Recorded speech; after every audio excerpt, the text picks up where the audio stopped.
Hello and welcome. We're getting started with some Legacy today. And you can just tell how excited Terry is. He's ready to go. And taking pre-workouts, I'm just like tired. I'm like tired. Usually I'm like jacked up after, but now I'm just tired. All right, well, let's check it out. Let's check it out. What do we got? We've got Remy and Tyler, so that's. I think it's outdated because I'm on there. I'm playing. Yeah, you're right. Playing Death Shadow. I wasn't even. Was it playing Death Shadow? Yeah, it was. Remy's obviously on Remy stuff. Well, let's. If this is is this outdated? This is outdated. I know Travis vs. Brian is correct. Yeah, you're right. I think this is outdated. Okay. Yeah, because Davis isn't here. Yeah. Okay, I understand what's going on now. Now I just need to figure out who's who. Which one do we want to watch here? Who's who? That's a good question. This is Remy. Okay. Want to watch this one? Yeah, we'll watch Tezzeret. I'm fine with that. Remy and I actually had a pretty thug game on Friday. I was playing Brick Stuff and he was playing his stuff. And freaking Chalice. Oh, just a pain. Chalice and Karn. It's like hard to interact with both of them. Karn kills really quickly. Yeah, him being like colorless and having like a big back end too is like pretty. Makes him like really good. Like there's like times where I don't question his power compared to Jace, but there's always time where I feel like Karn could be like Jace number 3 or Jace number 4 because he's colorless and like it's hard for like a lot of these decks to interact with him. Yeah. Like I don't really consider Council Judgment good Jace interaction. But like Pyroblast is obviously the best Jace interaction. Yes. But like if your opponent leaves a Pyroblast and then you play like a Karn, like it just seems kind of awkward for them, obviously. Yeah, so like I've always like thought about that, but there's like Remy's deck. I actually seems like it's getting better and better with like the way the meta is shaping out because there's like he's got cards like Baleful Strix, which are just good against aggro. He's got Chalice on one, which is good against combo and fair blue decks. Mm-hmm. And then he just has Karn, which is just good value. So, like, his deck is becoming like a hodgepodge of just, like, kind of strong good stuff. Yes. Which is funny because, you know, we were messing around with Tezzeret before Deathstrike got banned. And, like, we always kind of felt like we were always, like, a little bit less powerful. But now it feels like Tezzeret's, like, there's certain aspects of it were actually really powerful. And I'm actually surprised we haven't seen it, like, kind of showing up a little bit more in like the online meta or paper meta. And it just makes me wonder if people just aren't willing to experiment with it just because it's a non-brainstorm ponder blue deck. And I think people kind of get stuck with this kind of Xerox mentality of like I need to play, like if I'm playing blue I gotta play ponder and brainstorm. But if you think about it, like there's a lot of cards in Remy's deck that kind of act the same way too. And also Mana Acceleration is really good right now. It's pretty good. So Remy disagreed with me, but I actually spell pierced and dazed his Dimir signets, which I never do, and I feel like that was the reason I won. There are going to be games where you can win because of that, and there are going to be games where they go, I don't care. Yeah. So it depends, but sometimes they depend on that signet. When you've got 7 like 4 dazes and 3 spell pierce, though, I think like having mana like kind of binded is relevant to an extent. Okay, so it's blue black Omnitel versus Remy War. How do you spell this? Just put Antic War. Yeah. People will know. Okay, so I'm like, if I'm Remy, like if my Chalice and my Force take away 2 Force and 2 Limdal's Vaults, like I'm pretty okay with that because if I get another Chalice and just hunky dory, but yeah, I mean, so 4 cards for 3. That's a lot, especially against a combo deck that has to hit land drops and refill. So I mean, that's a good exchange for Remy. I think the Chalice on one probably shuts the game down. It would. So that's why Tyler's got to fight it off, but still. Yeah, Chalice would force Tyler to have it all in his hand. Which, let's be real, most times they don't. They need to cantrip to find their pieces. It makes me think he's lacking on lands because he used 2 Limdal's Vaults to remove with Force of Will. So it makes me think if he had the blue in the black, you just Limdal's Vault yourself out of it. Yep. So it makes me think that he's worried he's not getting his land drops. I don't know. I think unless he's stuck on one land, I think I would just let it resolve and just Limdal's Vault away. But you know, I don't know. There may be a different angle we're not thinking of. Yeah, maybe. All right, so there's a C to sign out. So There's a Master of Ethereum. yeah. Okay, so this does turn on the opal, and it's a 3/3. Yeah, it's nothing to. That's actually not I don't think this is the best card in his deck. That's for sure. against this But- matchup. It certainly isn't. You know, I think one big thing that's kind of changed the Tezzeret decks in general is the fact that Antiquity's War doesn't quite interact, or sorry, it doesn't work like Tezzeret, the So you Seeker can't does. put pressure on immediately. Well, I just mean Tezzeret the Seeker, like to go get things, you have to minus it, Sure. and once you minus it, then it's hard to get it back up to the point where it can ultimate to win the game. Whereas Antiquity's War, it's like, hey, I'm gonna go get something, and then I'm gonna go get something, and then I'm gonna go off and I'm gonna win. So it goes off one turn later than Tezzeret would. However, you can play it a turn earlier. Yeah. So I like the blue black Tezzeret. I kind of like that. Sometimes you can just like make 5/5s and then out of nowhere just ult and win. yes, yeah. I mean, I've played that deck quite a bit. It's a lot of fun, but it's incredibly inconsistent, and I think Antiquity's War is what makes this deck a little more consistent. So he plays his land, which is an artifact land. It's going to pump up the Master of Ethereum. So to a Tyler's 4/4. got 2 cards. So he's got. So if he has Show and Tell and then Omniscience, so he's 1 card short of completing whatever. Mhm. He's fetched, so he's in the blind. Remy having 2 cards and representing 5 mana and not doing anything is kind of interesting, because most of the things in his other Limbo's Vault. So this should just find him either Show and Tell or Omniscience. How's it going, Lillian Bender? This is actually like one of my least favorite Magic cards ever made. Limdol's Vault? Yeah, I just don't like the way it works. It's definitely like- strange. We can pull it up. It's like a silly card. Just like.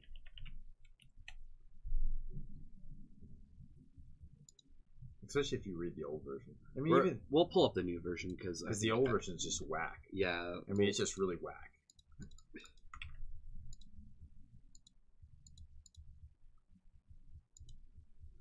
so they're gonna look at the top 5 cards of their library as many times as they choose. You can pay 1 life, put those on the bottom, and do it again. What's interesting about the card is it doesn't generate advantage at all, but it generates kind of faux advantage because you got to stack your deck. I think it's effectively a tutor that puts something up. Yeah, It's a vampiric tutor in a way. It is. The interesting thing is, so in this situation, now you're not going to really see it come into play because Remy's got probably 2 cards that aren't going to do that much and is a Beseiju. But generally, in this case, right, so he's Limdell's vaulting, so he has to actually find and then look at the top cards of your life. As many times as you choose, you may pay 1 life. He's got to find 2 pieces within it. So, like, let's just say he's got Show and Tell in his hand. He's looking for Omniscience and a Wish, or Omniscience and Emrakul.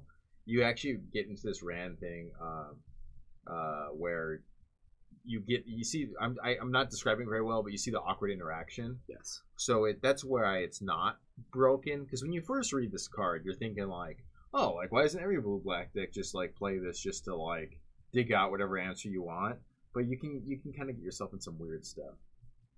It is hard to tap 2 mana and get nothing in return immediately. Especially when you're fighting fair blue decks, which are playing Flusterstorms and Spell Pierces, because like minusing 1 yourself can go a long way. And then when you mulligan, you put yourself even a little bit more in a hole. Right. So like it's one of those cards where it's not as good as it looks, and then at the same time, it's also extremely good if you play it at a certain point. So it's It is an instant. It can come. It can be used at any point. So here's the Show and Tell. Let's see what Remy has. Omniscience. There you go. Oh, it's just another land for Remy, and this will do it. And we get an Emrakul Swing, and that's the game. Yeah. So in that case, he had to have his stack had to have exactly Emrakul and probably one of the 2. Right. So.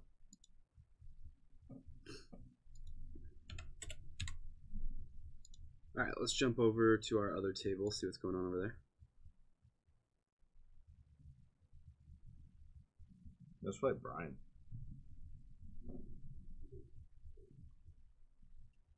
Alrighty, so who do we got on the right? think it's Brian on the right. Oh, Brian. Yeah, it is Brian. I can tell by his watch. His ring. Yeah. So is he playing Probably Food Chain. Food Chain? I think how Brian tries to call different names now. Still Food Chain guy. Yeah, he just gets bored. What? He said he owned our shop, dude? Brian just some bum. Don't listen to Brian. What a liar. Yeah, it was probably Brian or Travis. Yeah. It's one of the two. No, it was Brian, for sure. Yeah. 100% it was Brian. Who's this? This is Travis? Yeah, so Travis playing Burn. So, Brian thought seizing himself to save... so Swift Spear probably nets 3 damage, 3 to 4 damage, so paying 2 life to maybe save 2 life. I don't know. Brian's already at 14. That's not likely, right? It's not like there's a ton of cards in... Yeah, this is not great. Okay, so Eidolon's going to get forced. The good thing is, if Brian can get to like 3 mana, no, you can't. It's going to be hard to pass the turn back, especially against Burn if they've got action. Yeah, I mean, this card's going to be pretty good. Eidolon without a stick. He can still go. He can still combo through Pillar though. Yeah. So it's not the most worrisome card, but he is. He's got he's got the Griffin already, so he's got like basically 2 turns. Yeah, he's just at this point we're just trying to. Okay, there's an abrupt decay. He'll go 10. So what? Pillar basically is a shock. It's not terrible. It's a shock into this card. I wonder. Yeah, Travis is he's trying to get a little bit behind. I think Travis won game 1. Right? Because did Brian go turn 1 Thoughtseize? Yeah. I think you're right. I think Brian just wants to find he just needs to find Food Chain. His Griffins, yeah.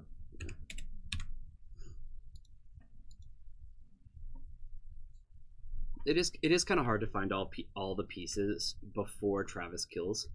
The burn is a pretty fast deck. It can win as soon as turn 4.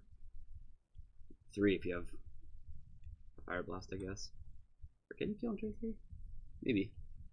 Yeah, I mean, I think if you like line up the stars and your opponent helps you a little bit with like fetches, Yeah, I think so maybe. Yeah. Dreadsteel's not the best. I'm not gonna 2-for-1 myself.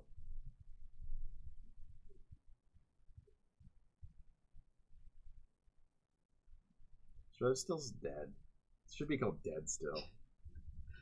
Actually, if you play Tocatli Honor Guard and then you play Dreadnought, you're not 2-for-1ing yourself. You're actually just playing 2 creatures. I guess. And then one of them just gets swords to posture and you gain 12 life. It's like the funny part is like I feel like we have to have this conversation every stream because of HC Fox and Captain QC, but like the thing is like what I think people don't remember is Swords of Plowshare like existed when Dreadsteel was really good, and it always felt really bad when you stifled your Dreadnought and then you got Swords of Plowshare. Like you can feel good. It's the Portland of Utah. It's the city surrounded by the state that thinks their opinion matters. So that's interesting. The Ensnaring Bridge is kind of interesting because it doesn't stop the Walking Ballista mode. No, but it does stop. Just the what I call the panic griffin mode, where like you just start panicking and throwing griffins out, which is generally really good. Yeah, there's the Food Chain. But yeah, it's not gonna. I don't know how I feel about the Snaring Bridge. Is it better than a shock right now? No. A burn spell would be better. Yeah. It's actually not all that great to see. Brian's trying to combo before Travis kills, and I don't think that Brian will ever be on the offensive. Yeah. Enough for bringing in Snaring Bridge to matter. Yeah, I mean, if Walking Ballista is or Trinket Mage or actually, right here it kind of does. Like, I don't know. I guess Brian's still just searching for the Ballista now. Yeah, he's gonna get Ballista's like his only out, right? It is. Or Abrupt Decay, I guess, but I don't think I think I'd rather have a Ballista than Abrupt Decay. Way more. Yeah. Abrupt Decay, yeah, it lets you attack, but it's only for 6. It's a 3-turn clock, and I honestly think that Travis can find enough burn to kill before then. Yeah. I guess we'll find out. Well, another land for Travis, and that's just miserable. I'm curious to see what that last card is, if it's a land or not. I mean, if it's just a burn spell. You almost want to play it. It's not Fire Blast. You almost want to play it before Brian gets to 5 mana, because he can hardcast Force of Will. Yeah. Renmore, thank you so much Hey, for the follow. Isn't Legacy the thing that Urza gave Gerard? That like Gerard has to like kill Volrath with or something? Yeah, crap? that's what it is. Mm-hmm. Yeah. I checked. I also found out that Thran people were lizards. Didn't know that. Did you know that? No. Yeah, lizards. No wonder why no one cares about the fall of Thran. All right, let's see if Brian can find it in time. It seems to be that Travis is not holding a burn spell. We've seen a lot of lands from Travis, and Brian's just, when the ballista shows up, the game ends. Yeah, because I think you would have fire blasted. Because I think Brian getting to 5 mana and just hard casting Force is like, you know, he has a million lands. He would fire blast. He just fired off. Okay, this actually is pretty darn good. It doesn't. So he's gonna get a manipulate spell. fate. Usually, this gets manipulate fate. I think. Can you get Brainstorm or Ponder? I think I would get Ponder. I think it may be the same thing to get Manipulate Fate because you're removing 3 cards and drawing. Okay. If he has a Ponder now or a Brainstorm in hand now, then you get Manipulate Fate. Yeah. But I like getting I like Ponder because you get 4 looks, right? I think so too. I think that's. I think you're right though. I think it matters what's in his hand. But I would guess Ponder. Abrupt. Okay. Okay, so he's saying, well, I'm gonna attack you. Brian does have a Flusterstorm, which doesn't look that relevant right now. But Spellseeker, Abrupt Decay, maybe, I don't know. Traverse the Ubenwald. Okay. But that goes and gets Walking Ballista. Yeah, Shouldn't that that does. just be it? Or yep. Trinket Mage into Walking Ballista and the game ends. Okay. Wow. That is not what I was expecting. Unless he Fire Blasts him. Oh, wow. Oh, yeah, a Fluster. Okay. So, I actually really don't like that. And I'll tell you why. I think Travis should have Fire Blasted during upkeep. Why wait? That's the thing is, you could even argue that when Brian casts Spellseeker, that's when he should have Fire Blasted. Because what's a card that he can get with Spellseeker? Flusterstorm too, right? Yeah. I think strictly he wins the game if he just upkeep Fire Blast. I think there's no reason for him not to. Right. Because Force Will's 5 mana, he's at 4 mana. Flusterstorm is just not enough. Yeah, I think that was one with just a little better calculation. I think Burn would have won. So there's a Trinisphere, which is okay against Omnitel. Doesn't stop Show and Tell. No, but it makes it real hard to dig. Yeah. That's kind of the goal, right? It's we can't really shut off Show and Tell. Although there is a card, Unmoored Ego that we've seen Remy run before. That card would tear this deck apart. Yeah, it just cuts. I think it just rips the. It rips the Show and Tells out of the deck, and and it's just over. Yeah, this deck doesn't play Sneak Attack, so there's no second way to do this. But here's the Show and Tell now. Oh, he's forcing it. Yep, we've got a Force of Will. We'll get rid of a Thought Cast there. Okay, that's good by Remy. He made sure he could pay 3. That's probably why he passed the turn. Yeah, definitely. Mox Opal. He's just gonna play a Mox Opal. He has to pay 2 life to get that into play. Which doesn't matter as much against combo, but if Tyler just has another Show and Tell, the game's just over. Oh, already something. Ponder. Yep. 3 mana Ponder, so good. I wonder how many cards Tyler's got. So Tyler's at least got 1 win condition. So he's he's basically just digging for Show and Tell. Paying 3 mana for Sticks and Balls. It doesn't Trinisphere work through Omniscience though? You can't just Omniscience and then Emrakul. You have to pay 3 mana for the Emrakul, right? Correct. Yeah. Okay. So it actually does slow Tyler down a significant amount. I think if you just go Show and Tell Emrakul though, it's probably good enough. Yeah. No, that's probably the best thing. You can do. I don't think Remy runs Diabolic Edicts or something like that, which is. I'm trying to figure out how many cards he's got in his hand right now because. So this Remy drawing another Force. The problem with this hand from Remy is he's probably going to be able to force whatever, but he actually needs to be able to do something. He needs to be able to drop a Karn and play a Construct, or just play even a Master of Ethereum just to get a body that can Because if we just play Drago all day, eventually we're just going to find another show and tell. Yes, yeah, it favors Tyler. It's going to be a brainstorm. End of turn. The best kind of brainstorms. He's got a fetch. If he's got all good cards and a fetch, it's understandable. You have to have all good cards. Or if you have like 3 brainstorms. Yeah, you're absolutely right. But let's be real, Jorgensen. Like your life doesn't really matter in this matchup. I guess it can matter. Sometimes there are scenarios where you need your life to be above 15. But that's not common. Yeah. That's not. I've only won like 2 out of 20 games where like he did keeping my life total in the right spot. Because City of Traders paid for the initial Trinosphere, so that the damage was all dealt through. Maybe he's supposed to be at 15 now. Whatever. Maybe I'll come. Alright, Beseju. Maybe. I think it's 1 lower actually. I don't think it's 2 lower. I'm not 100% sure because the City of Traders is what played the Trinosphere. It wasn't Ancient Tomb. There's Unmirror. There you go. Okay. And there's the Ego. Yeah. Well, he dies to Emrakul either way, so I'm not going to go out there. I think he's got to force this. Yeah, he does. If he has force, he's force. Mm-hmm.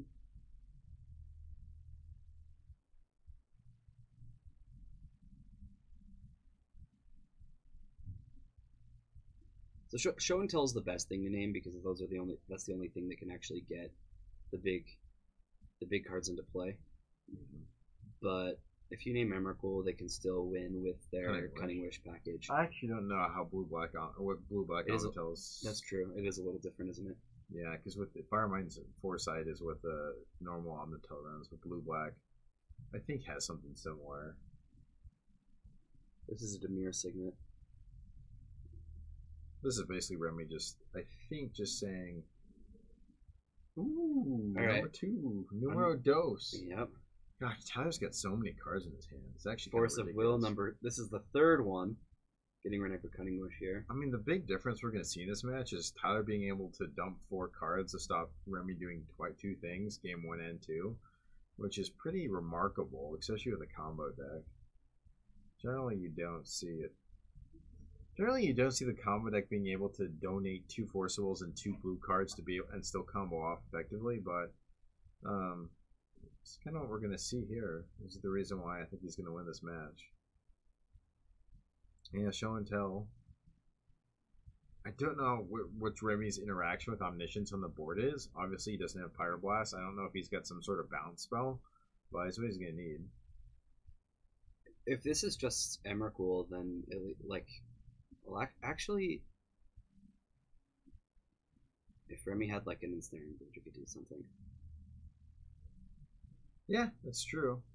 Remy just drew Forcible after. Oh, he's got Forcible and Thoughtcast in his hand. It's a little awkward. The good thing is, I mean, I guess he could Thoughtcast now and then Forcible on Tyler's turn, just whatever, because he only can play 1 spell per turn. Yeah, but Beseju's there. You can't force the Emrakul. Nope. Yeah, I think he's in a big. Yeah, I think Remy's just dead. I think Tyler having 2 Forcibles each game is just pause enough. I think if Remy had cards like Spell Pierce and Flusterstorm, I think this game would be a little bit different.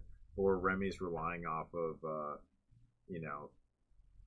basically kind of one for one interactions. I just don't think. I think Tyler having the 2 forces is just gonna be too much. Yeah, too forceful. Definitely.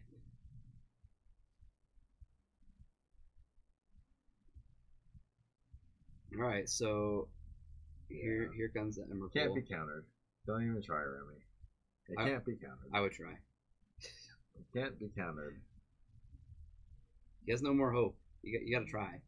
Yeah, it's a good day in paradise when you're able to Forceful twice and pretty much have Beseju, Omniscient, Show and Tell, 2 Show and Tells, and an Emrakul.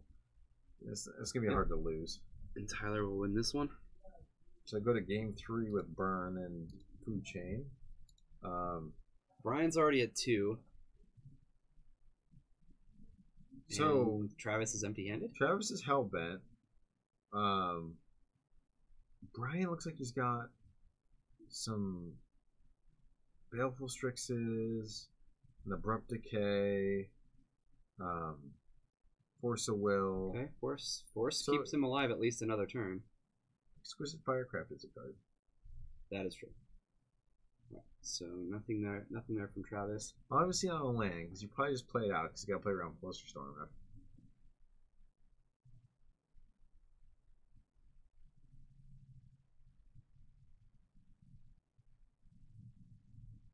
Tombstalker, Baleful Strix, I think something. The Force is good enough. It's not good enough for 2 burn spells, but No, he's hoping that Travis is just sitting out on the land. I think he's got to resolve that Tombstalker to make this a 2-turn clock, though. That's what I'm thinking. I think you have to because you can force the will with your other Baleful Strix, so that stops the card in Travis's hand. You blank with the draw. He does have a Flusterstorm as well. Okay. Here's a Rift Bolt that'll get suspended. Yeah, I think there is another spell in Travis's hand. I didn't see what it was, but I think we needed to see Tombstalker there because Tombstalker would have been able to been played, and then Brian had nothing else would happen. Mm-hmm. So now Brian swings in for it's a 2-turn clock compared to a 3-turn clock. I think we'll see Tombstalker now, but I think it's a turn too late. It's a price. Okay. Pop. That's gonna get Flusterstormed pretty easily. Yeah, it probably will. The Rift Bolt will come off. The Rift Bolt will get forced, and then Travis will probably try to fire off there.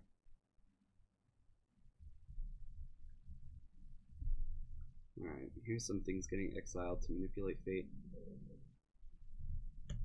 I think I'd pop end of turn.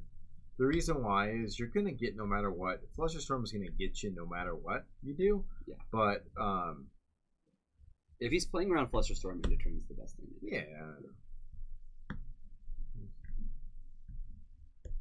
As a burn aficionado I am. There's 2 Force of Wills, which doesn't really matter. Only one really matters. There's Tombstalker. Let's see if my Tombstalker theory is too late. If Brian loses this because he didn't play a turn earlier. It's actually, I believe, and tell me if I'm wrong, playing Tombstalker. Okay, so it's price. So let's get a Flusterstorm. This is game, isn't it? Oh no, it's not. Okay. No, because here comes Rift Bolt, Yeah, which is going to get Force of Will. Yeah, there has to be another. Brian is tapped out. Oh yeah. Still 1, and this is top. All right, let's see it. Oh, can't even count that one. Got it. Yeah. Well, it happens. I mean, he's still dead even if Tombstalker swung last turn. He's at 6. I think the only way he could construct it better is no, because Exquisite Firecraft kills him like no matter what. Yep. That's just the thing. It's unfortunate. That's the one to draw. That's for sure. You had like Mind Break trap it or something. Some silly line. Good old burn.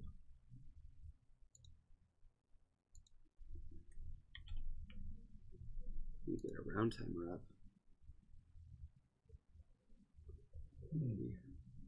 First time out. It seemed like it was a really quick round. Yeah, it really did. But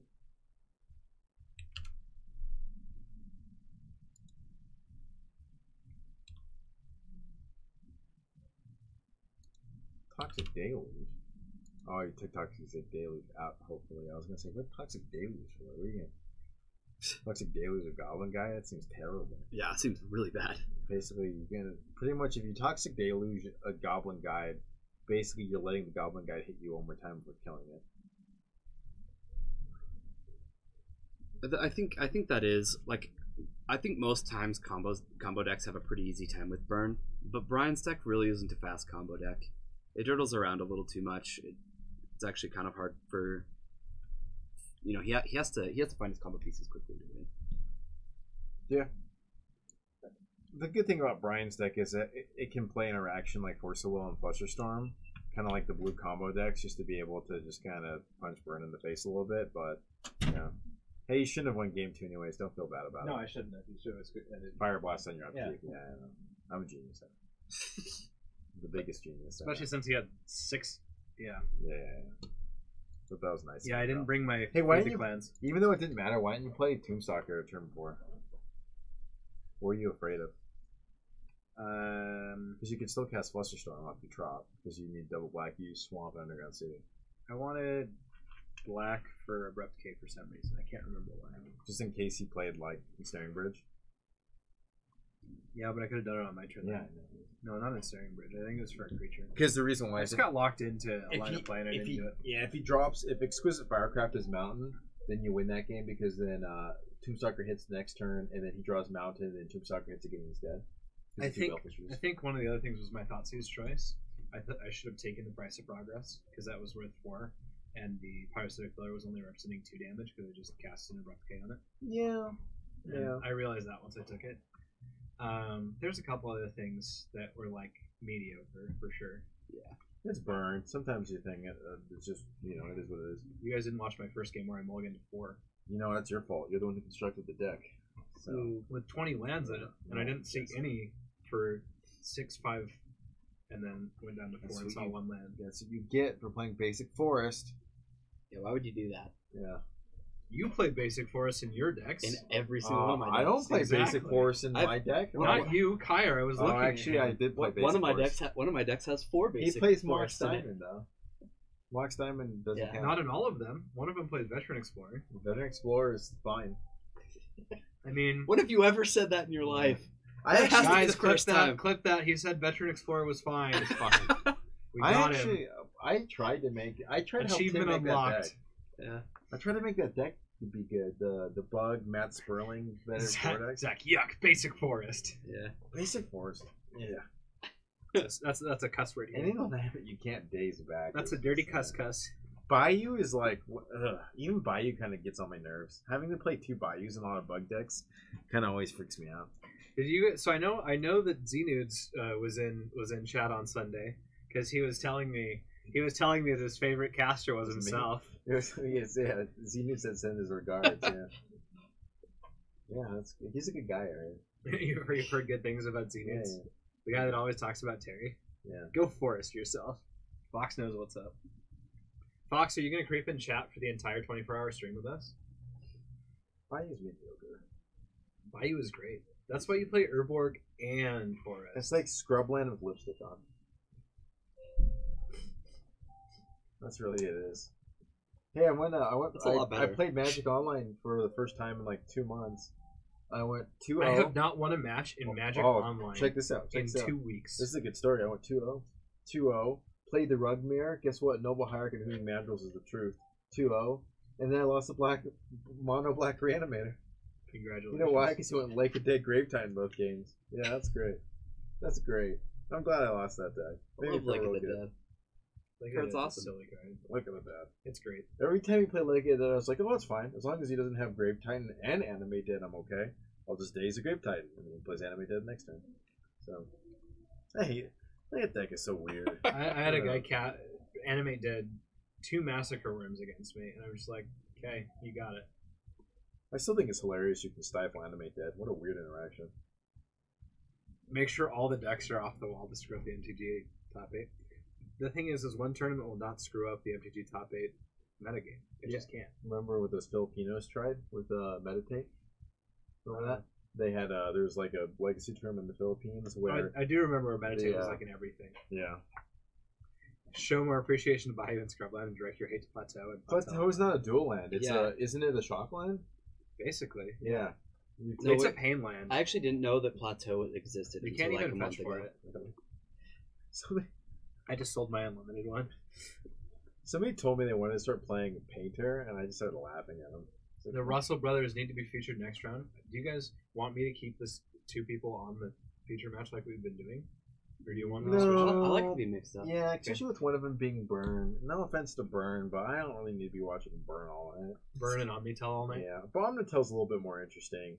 Well, especially his, because he's playing Olympus Vaults. Yeah, we were like talking about that. Olympus Vaults are actually like one of my least favorite Magic cards. Except in Omnitel, because it's amazing. No, I just don't like the card, because like, it's just like a -1 and it just takes forever. Like, oh, pay one.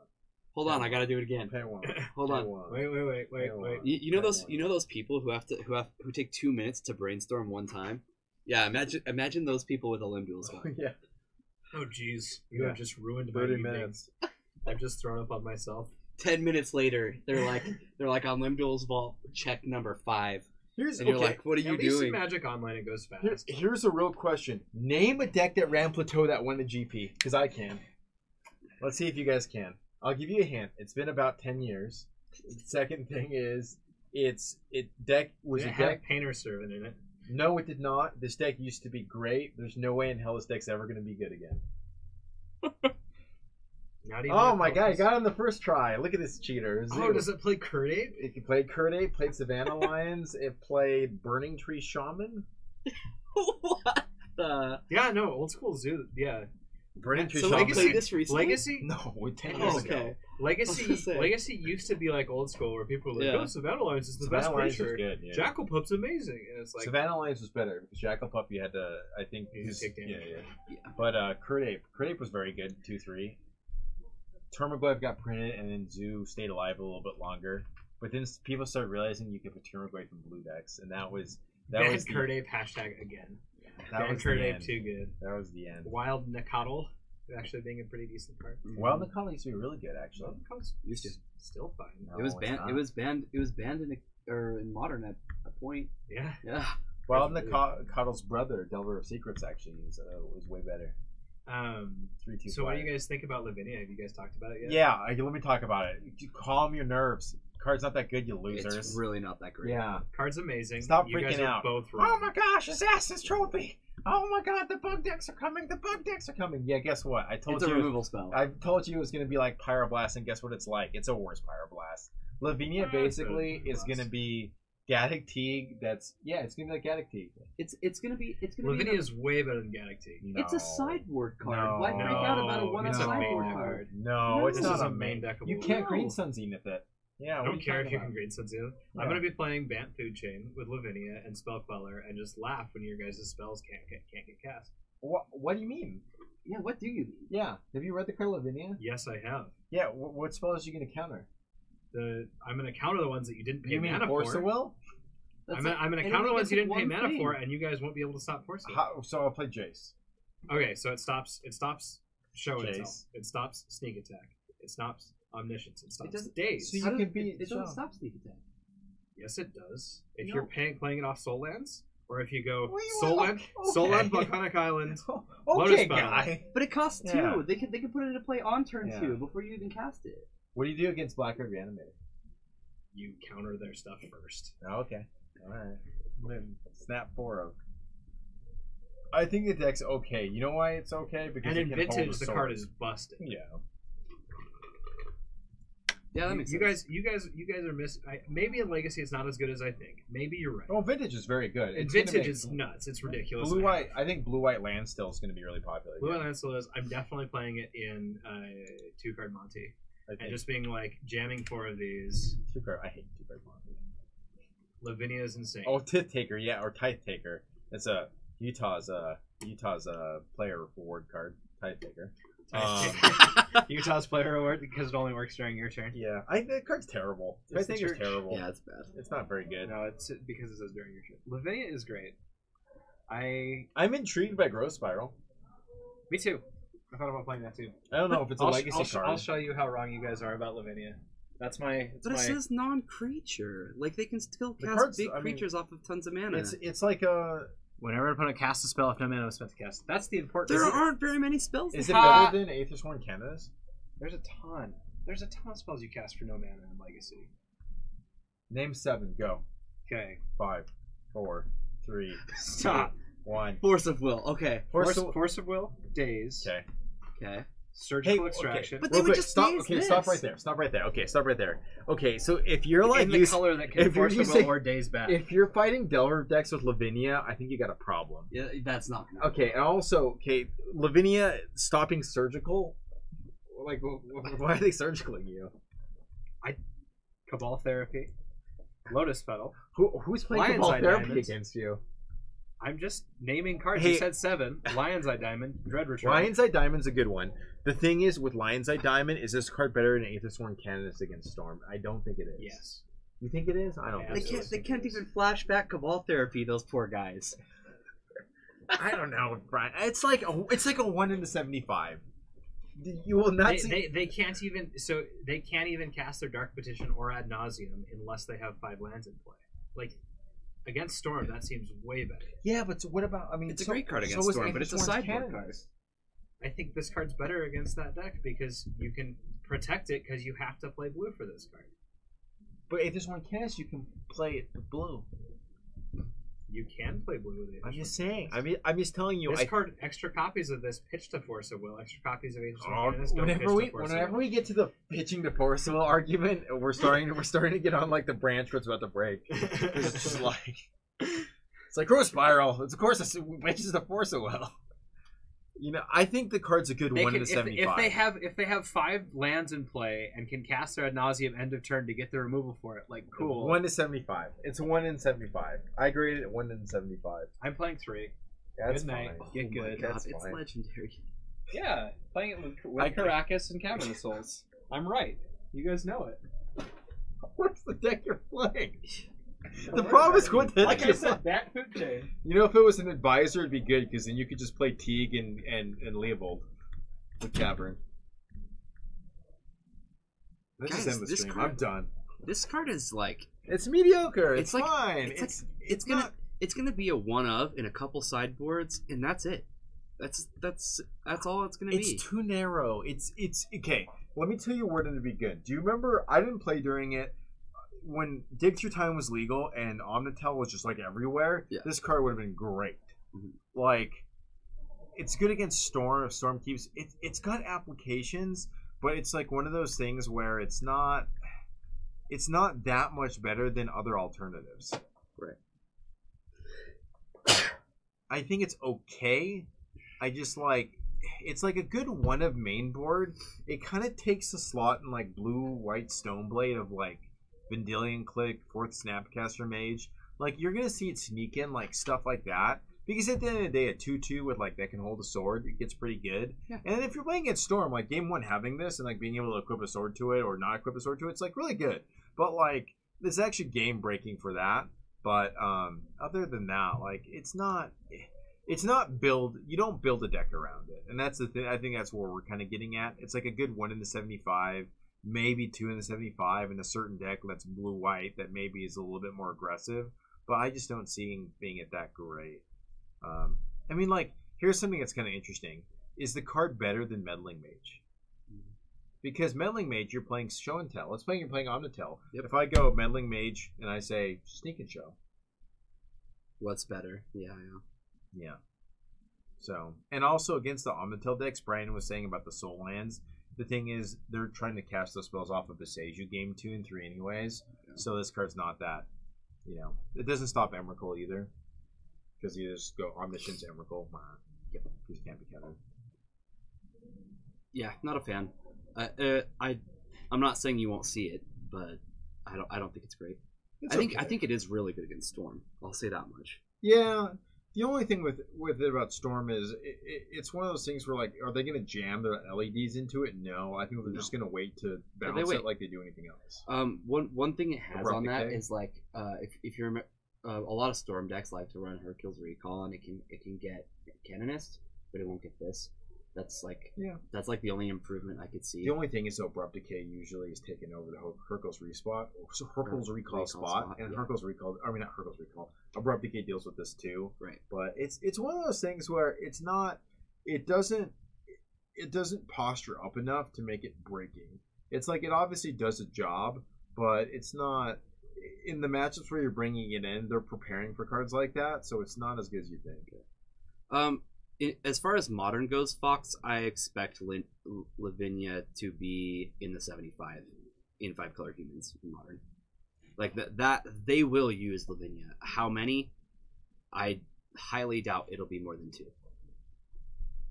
But is it even that good against Tron? Because it stops like All's does, but like doesn't stop like the big guys. It doesn't stop Wormcoil Engine from coming down. It stops Karn, right? It stops Karn and it stops Ugin, but it doesn't stop the big Eldrazi either. Yeah, or all these Smashers. Yeah. That's a kind of a different Tron, but yeah. Depending on the Tron. Yeah, I'm more impressed by Growth Spiral. Yeah, that card's awesome. It's like Explorer that's an instant. It's an instant explorer. It's so good. I kind of like it. I don't know what it's going to see playing. I probably won't see playing Legacy, but It's going in my EDH deck. I'm intrigued by it. Okay. I didn't see that one before. Yeah. The rest of the cards are pretty bad. Oh, we get some new cool basic lands though. Yeah.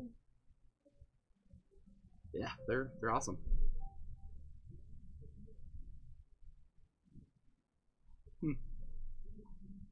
Not a ton of new stuff, but yeah, just the new mechanics, right? They've got Afterlife, Spectacle, and you think it's time to talk about Simic Ascendancy?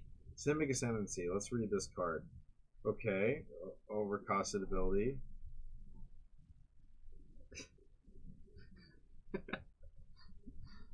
Oh, sure. This card's good in Food Chain with Walking Ballista because when you win the game, you don't have to. When you play MTGO, you don't have to actually shoot them 20 times. You just win the game. There you go. Yeah, there you go. Did it. Managorge Hydra. What do you guys think? It costs too much mana. Yeah, 2 mana is way too much. Well, the 3 mana. You play 2 mana, and then what's your like follow? Oh, 3 mana to do that. Yeah. I think it's the second ability that you want to look at. Also, Bounty of the freaking Hunt. What is that? Well, I don't even know what that card does. There's a couple cards that get +1/+1 counters when your opponents do stuff. It'll be an EDH card. I like the new art from Mortify though.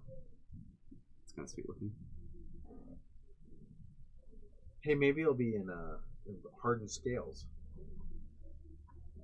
Right? This one? Oh, Hardened Scales 1 green, right? Yeah. Whatever. You never know. Mortify. I think Mortify is cool. I'm glad they reprinted it. It kills his Kanta, kills Eldest Reborn, and kills something else in enchantments that's pretty good in Standard. I'm trying to remember what it was. Eldest Reborn, search for his Kanta. Experimental Frenzy. Oh, History of Benalia. And Experimental Frenzy. Yeah, definitely That's relevant. Good reprint. That'll be good for Esper. Yeah, I like it. You think Growth Spiral is going to be banned in Pauper? Okay. Oh, sure. Yes. Fine. You know what? In the world I rage. believe that the next great world war will be fought through Pauper. I could agree with that. Yeah. People care about it too much, you know? Yeah. Pauper. Unbelievable. Yeah, why do you even mention that? Yeah. They should make Phyrexian Dreadnought and stifle a common just so you can play in Pauper. And watch as it sees no play. Yeah. Still get Swords to Plowshare. Yeah, that doesn't change.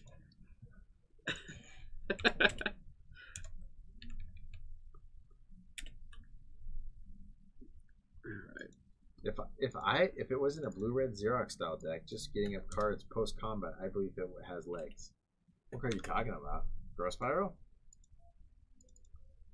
Or Simic Ascendancy? Getting up cards post combat, I believe it has legs. What are you talking about? Yeah, he's just saying words. I don't know.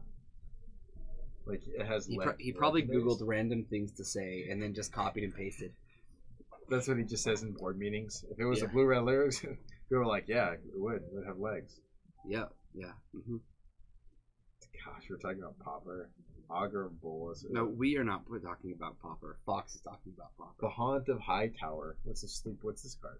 Is this a new card? I don't even want to know. Oh yeah, that card. We've got that. It's down there. It's a throwback. Haunt of Hightower. It's what's his name? It's Skeletal Vampire. Except it has lifelink this time? Yeah, it's his brother, Skeletal Vampire. This is a little better. When it attacks, your opponent discards a card. When a card is put into your opponent's graveyard from anywhere, put +1/+1. Oh, it's a 3/3 for 6 mana. It's pretty bad. Yeah, it's really good. Needs to. Nice lightning strike. But they discard a card. If you attack. Oh yeah. Gate Colossus. Maybe good in limited. What What are you talking about, Fox? Burn has a ton of rares in it. Yeah, it's got Eidolon. In Goblin Guide. Goblin Guide, Eidolon, Parasitic Pillar. Price Progress is uncommon. Haunt isn't in boosters. Oh, interesting. That's the buy it's box. The buy box only. At least they didn't. They learned from the Nexus of Fate disaster. That's a card that actually fell off. Remember, everyone was going nuts over that card. Which one? Nexus of Fate. Yeah, they're like they were like $25. Now they're like 11.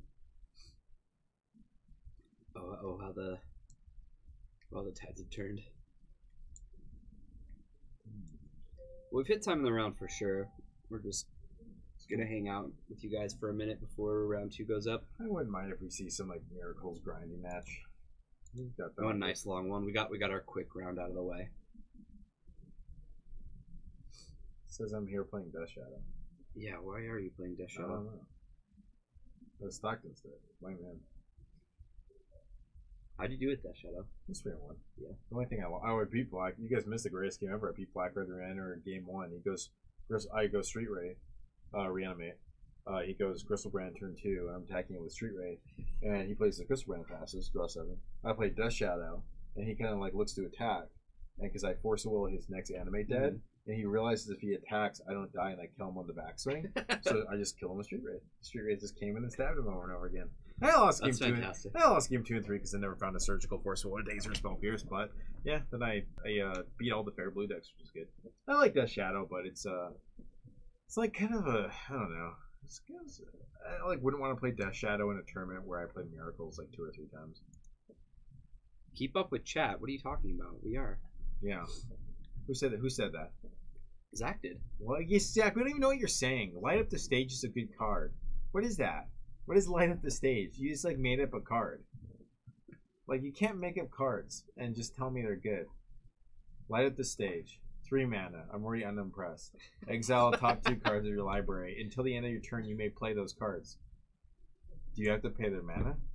Yeah. You may cast a spell for its spectacle cost rather than its mana cost if an opponent lost life this turn. Okay, so tell me how that card's good. So you spectacle it, and then I reveal. It's a red draw too, but you have to deal damage to them first to make it actually decent. Yeah, but you have to be able to cast use them those that cards. turn. Yep. It's not great. That card's like terrible. Okay, you want me to read it again? I'll read it again. Exile the top 2 cards of your library until the end of your next turn. Oh, next turn you may play those cards. Okay, it got a little better. It got a little better. Yeah. Sometimes you have to read things multiple times. It just gets better the more you read it. Is it good in Burn? Yeah, I'd say so. Maybe. Yeah, seems fine. Yeah, sure. Well, sure. We got better cards for Burn. Congratulations. That's a good card. Yeah. You get to untap and still. Is it going to be played in Blue Red Delver? How do you trigger the new mechanic? No. One of your opponents has to have been dealt damage. Yeah. Or lost life. Yeah. If one of your opponents loses life, then you can cast it for its spectacle cost. Maybe it's good in Modern. Your opponent fetches and you just. I guess they'd have to do that on your turn. It's weird because the problem is like. I think the only deck it'd be really that great in is mono red because like you couldn't play it in blue red Delver, right? Because what if you like flip like a force or like a? I guess you could. I mean, I don't know. It seems like so basically it's a 1 red potentially draw 2 cards, but like you have to like action them immediately. I don't know. You can untap, but yeah, I don't. You have to action them pretty. I think this card will have a deck. I don't know what it is, but I could see it. I could see somebody doing a lot with this. All right, let's. Looks like. Yeah, looks like we're ready to roll. Except for we haven't been updated. Does this look like a place you want to be? Yeah, I want to be here. This person's got sleeves on. They're probably wearing it as cold, so that means they're wearing a jacket. Probably a responsible person. I'll be shocked if that person's not playing a blue deck. Any person wearing long sleeves probably playing a blue deck because it's cold. That's my logic for tonight. Now everybody just got logicked. Yeah. Light of Sage is beyond terrible versus Lich. I don't even know what we're talking about now. Our chat just lost it. Yeah, that's never happened before. That's not Remy, is it? No, it's not Remy. No. Is that Corey?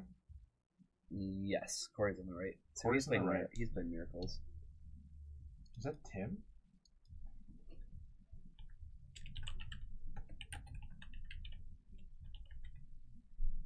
Oh, is that Nate? God, I think I'm just naming every person in the sun. Is that Kobe Bryant? Is that LeBron? Blue Fetch Pass. My favorite play in Legacy, to be quite honest. Wow. See what card Our mystery opponent played Mystery Card Pass. Oh, Blue Delta. I feel like this is Tim versus Corey. We didn't get to see him shuffle. If we saw him shuffle, we'd know. Double Blue Delta Pass. Oh, this is my favorite type of Magic. Just fetch a pass with blue cards. Nope, no Stifle. There's the Stifle check. How do you know Tim's hands? That's weird. Okay, it's Tim. You know why? Because Corey got a non-basic pretty early, which to me thinks that he knows that Tim's on some Veteran Explorer BS. So that means he's got to get this. AK, Accumulate Knowledge. That's just for one. Our AK counter is at one. Yes, we've met you. I've never met you, and I don't know who you are. That's Vivi. And even if I did, I wouldn't know you. And here comes Counterbalance. Off the... Alright. Counterbalance, not amazing, because Tim's got some Green Sunzina, some Leovold, some higher end stuff. But, you know what? It stops Abrupt... No, it doesn't stop Abrupt Decay. It stops Veteran Explorer and Cabal Therapy, which is generally Tim's best avenue of card advantage, yes. But generally he wants to be doing it before turn 3.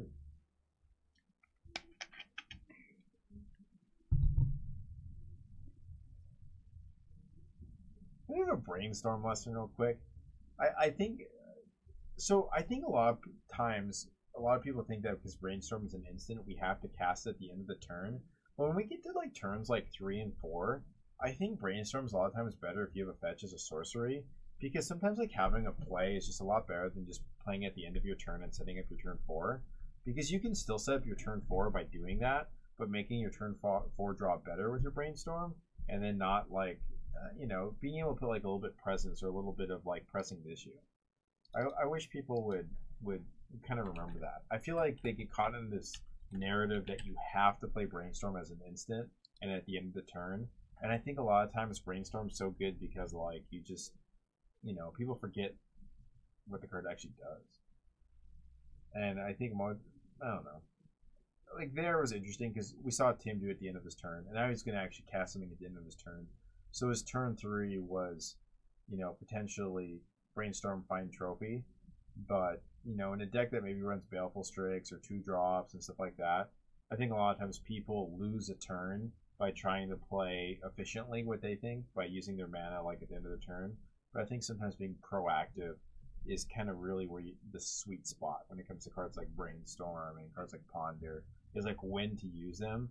And I think people kind of fall in that trap of gotta use it now.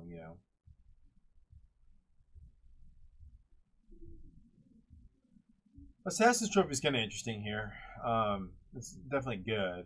I mean, I think you have to Assassin's Trophy this counterbalance, but ramping Corey on Miracles never seems super great. No, not always, and this is probably getting counted.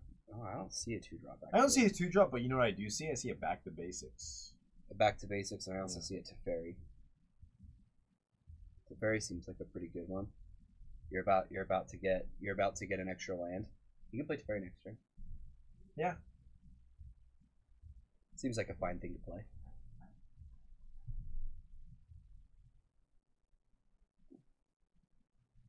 So Corey obviously doesn't have a 2. It's taking one. If I'm Tim, I'm kind of So I hope Corey realizes he gets to shuffle away these cards.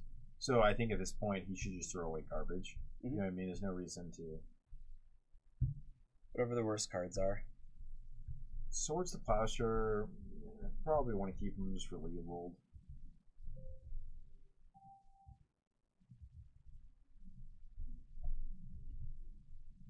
probably get basic. Yep. So Tim, okay, so now this follow-up's gonna be pretty important. Leovold's gonna actually look pretty good. It's gonna get swords, but you know what? I think it's good parity. Being able to get swords out of the hand and drawing a card is perfectly fine. Tim's probably not gonna be able to protect it. That would have been a good turn because Corey had tapped out his white to actually blind Cabal swords. Because at this point in the game, you probably can assume Corey has at least one. He probably would have gotten at least one. I think Corey maybe shuffled one away, but that's kind of something interesting. Or I wonder if Tim saw if he did have the Cabal therapy or not. Kind of pay attention to that line.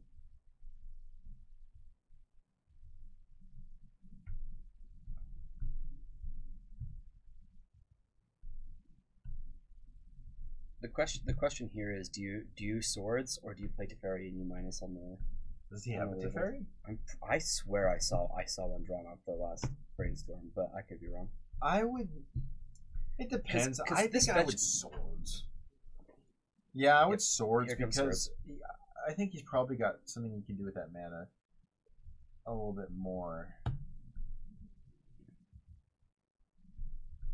Alright, so we'll gain 3 life on Tim's side, and then the back to basics. Yeah, here comes the back to basics. So interesting to note. So Corey still got 3 cards. One of them's Teferi, flooded. Yeah, I think playing Teferi after the yeah, it's better. Also, Teferi is pretty good with back to basics, right? Because you can untap your land still. Yes. Yeah. So I think getting the back to basics, hindering those 2 lands, even if this catches an Assassin's Trophy.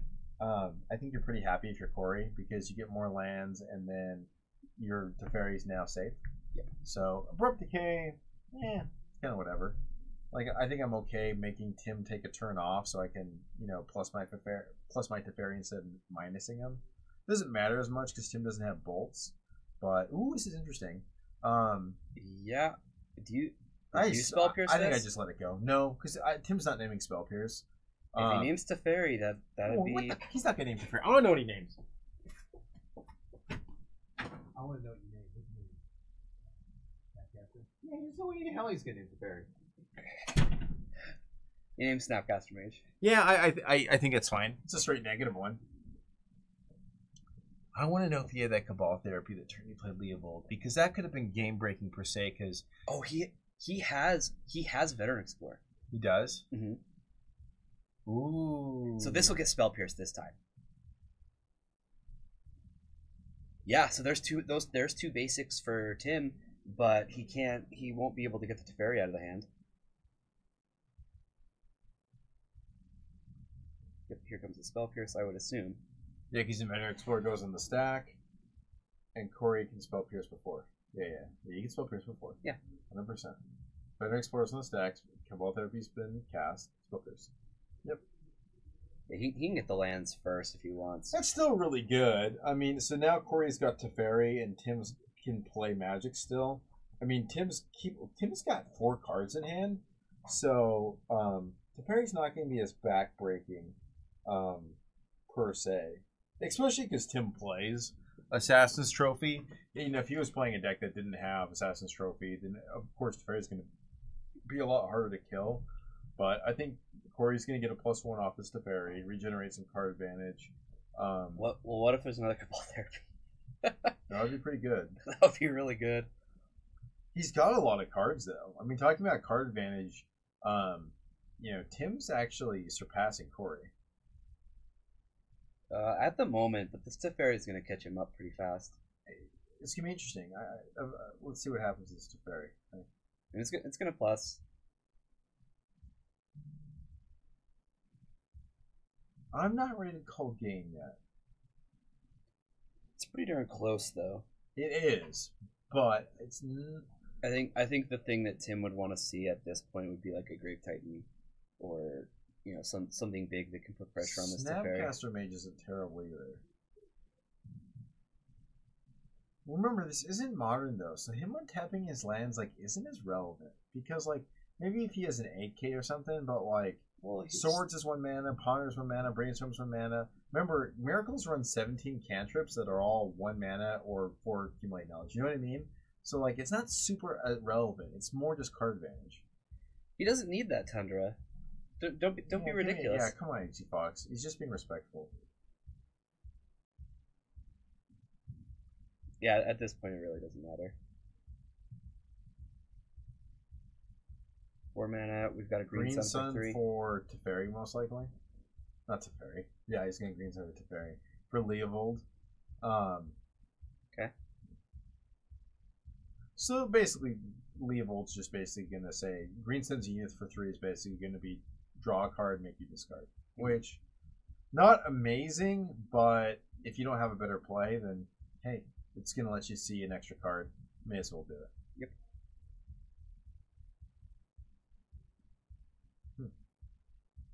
That just means that Corey's running low on basics. Or also he recognizes that Tim pops in a better exploit. Yeah. He probably doesn't need the Resurrect at the moment. Yeah, in some lists. I don't think Teferi's... I think he's okay in the blue-white list. I don't think he's that great in the red splash list. I just don't. Just too much mana. Leovold's a goodie. Yeah. Gosh, foil Leovold non-box topper is like $40. I was shocked by that. What? The non-box topper Leovold foil is like $40. Yeah. Wow, that's super cheap. I know, compared to the $200 OG one. Yeah, seriously. Welcome to the Type 1.5.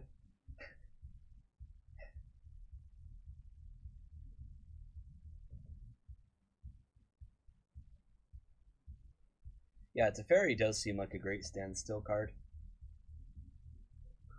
Too bad those decks. Truth really be told, like any planeswalker is good on standstill. Yes. Like but I think Teferi's probably one of the best. Dovin Ball. Vaughn. Dovin Vaughn. Yeah. That guy's not nearly as good as Jace, Teferi. Architect of Secrets. A thought. Oh my bad. You're so close. You're close every time. I like Teferi. The 5 mana thing is just tough in a legacy format. I think he's definitely a great card. I think it's fun that you see him as a one of in all these miracle decks. I like him in the blue-white one solely because your mana is a little bit more stable. So that way you can always cast him. You don't have to worry about wastelands. While Corey's deck's a little bit more susceptible to wastelands. It kind of ends up turning on a few wastelands just because he splashes for bulk and stuff like that. There's a blindfold for one. This is why I don't like Bug Nick Fit. I think the deck's cool, and intrinsically it's got a lot of value, right? Without playing the blue cantrips, you've got your engine with Cabal Therapy and Veteran Explorer, but I feel like time and time again, we see the deck running the same problems, where it ends up gaining some card advantage value, but then its power level isn't able to catch up to the other deck, and then before you know it, it's kind of swapped. Like even you see now, Tim's actually got like a lot of cards in his hand, but like there was a point where Corey only had 1 card in hand and Teferi, and he played Teferi, and Tim had 4 cards, and now Corey's slowly just overwhelming him. And that's the problem, is like the deck doesn't do a good job of shutting the door. It does a good job of like ramping and things like that, but you got to be able to shut the door as these control decks. And you know, Czech Pile kind of had Deathrite Shaman and Jace, while now Grixis Control plays 2 Gurmag Anglers for a reason. There's a reason Miracles plays Mentor or Entreat the Angels. You got to close the door. And I think the problem with Tim's deck is, I think it needs that second thing other than Jace to close the door. Because while you're veteran exploring, you're helping your opponent kind of close the door on you as well. And we kind of saw that with the Teferi, right? Like we kind of made the joke, at least in my head, I think HG Fox said like, oh, look, he's ramping him so he can play Jace. He ramped Corey so he could play Teferi and play it comfortably. And I think that's a big reason why Corey's going to run away with this game. Yeah, I definitely agree. I do think that there are a couple things that Tim could have to get back into this one. Grave Titan comes to mind, but the only thing with Grave Titan is, I mean, all those Terminuses that Corey's probably shuffling away all of a sudden become good again. Yeah, you know what? That's kind of the angular problem with a lot of these decks is when you turn on their bad cards against you, it's never a good sign because it's giving them even better value. I mean, there's something to be said about Cataxian probing someone and then being able to realize they have 3 Swords of Plowshares, looking at your hand and saying, okay, I'm just going to shuffle away my Delvers and just commit to a True Name plan, and winning that way, because it's almost like you made them discard 3 cards. Yep. So, like, that's the problem with kind of, I feel like, Tim's deck at this point, is there's not much he can do. I mean, there's not much anyone can do under Counterbalance and Back to Basics, but, I mean, this is just getting out of hand. Jace was at least able to get Teferi to minus. Which, again, if Tim doesn't have a follow-up, I mean, what his best follow-up's probably Abrupt Decay and then Assassin's Trophy, maybe.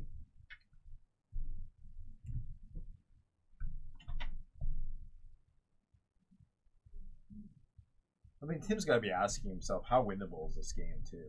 Especially playing against Miracles, like, at one point you need to take the concession just to be able to win. He's taken a lot of time, and this is definitely the stage of the game where you look at your hand and you go, can I win this game? Because Tim has like 5 cards in hand, and he's been thinking about his turn for over a minute now. Like, what are we doing? Where are we going with this? So there's green Silver Veteran Explorer. Okay. Well, looks like we're gonna go find some more basics.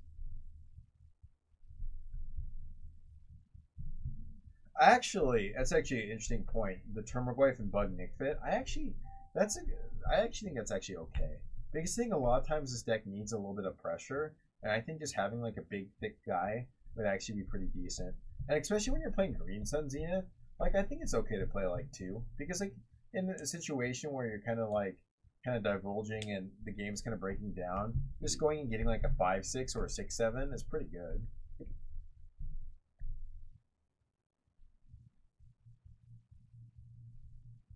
So 2 more basics incoming.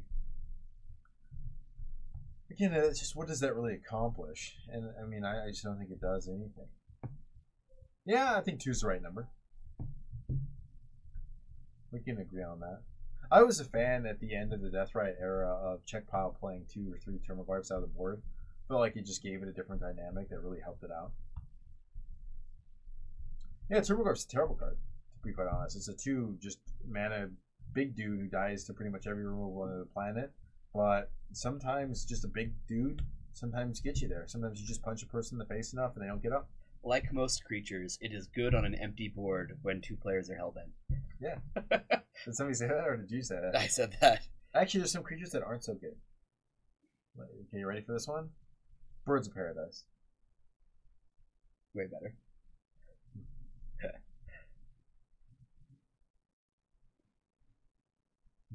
Blue-white Stanchiel is not so much uncommon. Counterbalance is never getting banned. I mean, too much mana. Yeah. We don't play green door people for 4 mana.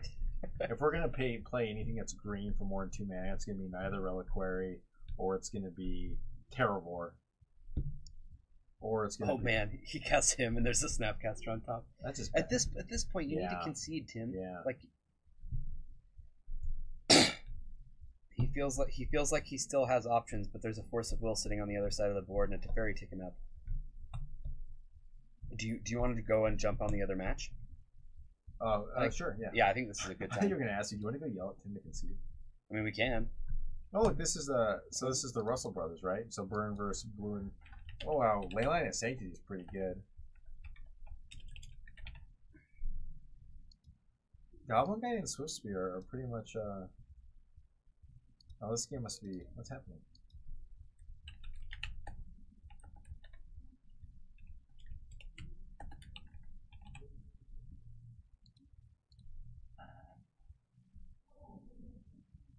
Oh, they're done. Leyline won the game. Is that what I'm seeing? I'm not too sure. Well, back to the other match. All right, fine. Leyline seems good against the burn deck. Yeah, it does. That actually is pretty good. I don't see a lot of Leyline of Sanctities in Legacy, but I guess Omni. Omnitel plays yeah. it for Storm too. Storm, Burn, etc. It's actually not too bad. Diabolic Edict. This is in the main deck, I guess. This is real bad against Mentor. Yeah, because Court can respond. Yeah. It might make him force it. How much time do we have left? I don't know. I was not given a time for this round.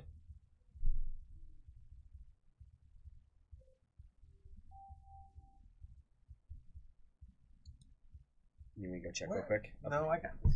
Just see how much time's left in the round, and we can adjust it.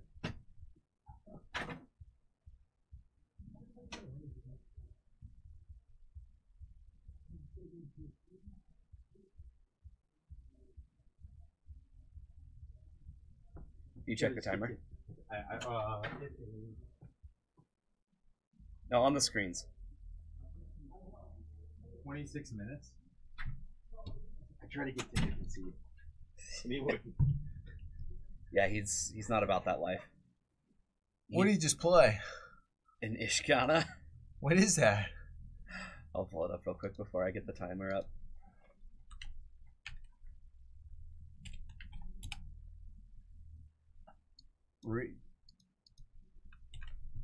Pretty sure this is what he just played. Yeah, it is. Why did he? What? Is that what? What? That is what he played. Yeah. It's gonna get towards the power. Okay. These tokens don't hold up to Mentor at all, so this is pretty over. That's an interesting card. What's that good against?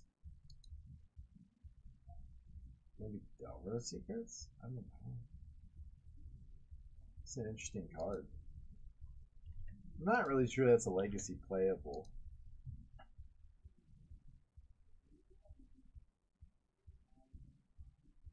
Yeah, why would you play that card? Yeah, I don't know. Like, it's just not doing anything here. I made 3 dudes, but I think you can find like a better card that like goes wide than this. Well, the game's almost over. I mean, Corey actually has a win con on board. He can probably win the next 2 turns. Yeah, Scarab God would be much better in that slot. Yes. I thought at one point Tim was playing Scarab God. I think he was. Scarab God seems really good against like great systems. I feel like usually he plays Titania on the 5-drop slot. Yeah. I'm not sure why he's on this one. No, I mean it like infinitely blocks Delver Secrets, I guess. But Titania just kind of wins you again. Yep. Yeah, this is just strange. I have nothing to say other than this is just like, gosh. He can pay 7 mana over and over again to deal a couple damage. Yeah, 4. 4 maximum. At 5 mana, I mean, you can even just use better planeswalkers, green planeswalkers you can play. Like I'd rather play Nissa. The one that the elves play. I'd rather play Garrick. I'd rather play. Yeah, I think he wants it to be Green Sun Zenith, searchable. All right, so finally we get an end there. I don't even pay attention to 5-0 deck lists anymore. I just don't. I used to watch them a lot more during the Deathrite era one, but now like anything can 5-0 because you can play at like 2 o'clock in the morning and just play like wacko European people. I'm just not. There's been times where I'm like 4-0 with like a deck, like a Delver deck I'm testing, and like I actually like thinking about just tanking the last game and just like asking for someone to pay me chess, just because I'm like the Noble Rug list that Mitchell's been working on for a while with Noble Hierarch. It got leaked finally because his friend played it at the SEG and got 9th with it. But like for a while that deck was like, we felt like, man, like this is really good. Like let's just save this for like a big legacy tournament. And I don't know, like 5-0 decks are just kind of. So I just got informed he before he ran Titania and Gitrog. Those were the two. Those Okay. are the two. And then he's also run Scarab God in the Gitrog slot, and I guess he's running Ishkana today. All right. So he's just switching it up because it's fun. That's cool. I mean, I guess if you're in Green Sun Zenith, you get like a green toolbox. So, I just don't like it. Yeah, not a fan of this one either. I like Titania more, and I don't know. I think there are better options, but I don't even like the Titania to be honest. But This will be more of an interesting game after. I mean, Tim should. The one thing about Tim's deck is like I don't know how many chokes he boards in, or if he even boards in choke. He's obviously going to board in library. He's a blue deck, so it's kind of choke is a little more rough in his deck. He's a blue deck for Jace though, which makes he runs Brainstorm too, huh? Mm-hmm. He's so the bug fit deck that I'm familiar with just runs I think 4 Brainstorm, I think 2 Jace, and that's it. But I think he may bring in choke. I feel like I've seen Tim play choke. I think he has to. Yeah, I remember him mocking out his own islands. Yeah. Which is okay. I mean, it's like Back to Basics and Blood Moon. Yeah. A lot of decks that splash for that inherently just do that. Another thing that Tim will have is access to a Sylvan Library, which is always really good against miracles. Yeah. Bringing in more planeswalkers is like what I think you're going to see more some threats. Of the Garriks and stuff like that come in. Corey is probably going to keep much of the same package. Yeah, I think he has most of the things that he wants in this matchup.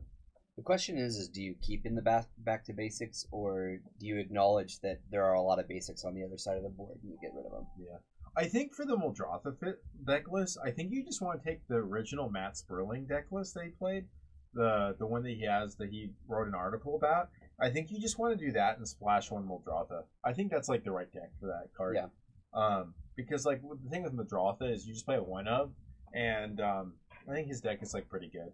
Like I think that's probably your best bet if you want to focus on that card. Because like the thing with Muldrotha is it like every creature, when you play it on the Hellbent board, it's good. But I think with his deck, like it has really good answers, and it's got some powerful cards, Leovold, Jace, to the point where you can get the board state to where you've kind of spent your resources on each other, and Muldrotha just takes over. I think that's kind of like how you have to construct the deck. I think like ramping the Muldrotha necessarily isn't good, because then they'll just use their action on Muldrotha. But I think you have to generate action through other cards to enable Muldrotha, if that makes sense. Yeah, it does. I'm not a fan of Muldrotha. I think it's Pyroblasted. Anything that costs more than 5 mana that can get Pyroblasted, it's hard for me to like justify. Mm-hmm. That's why I don't like Teferi, to be honest, is because like it just seems really bad if they just like Pyroblast it. And I know people are like, well, not every deck plays Pyroblast. Yeah, I understand that, but every deck that I play, I try to play Pyroblast in.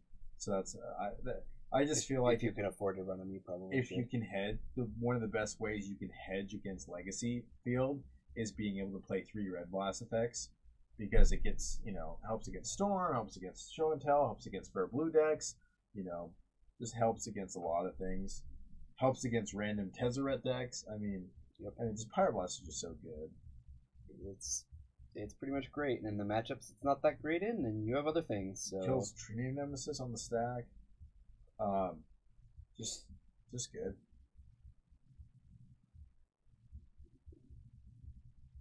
So we ended up getting a Brainstorm off of the. That's good. It's a good name. Yeah, good name. Yeah, seeing 2 Jaces, if he can rip a. I mean, do you? And speaking of Pyroblast. Yeah. Tim's got to. This is gonna be interesting.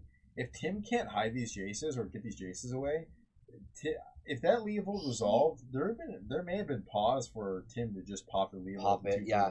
I think he might have. Now. I'm curious. I don't know what the right play is here. I honestly would really consider it though. Yeah, I don't know.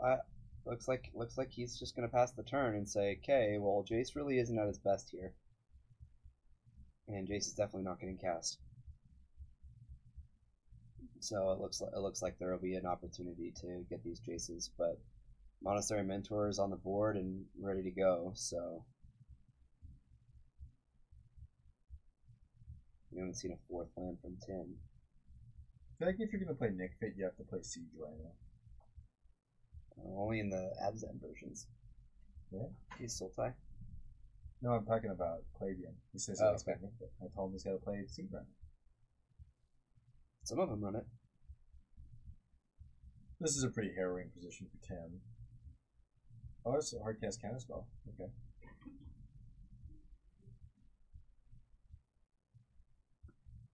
Yeah, Carge Town would be pretty good.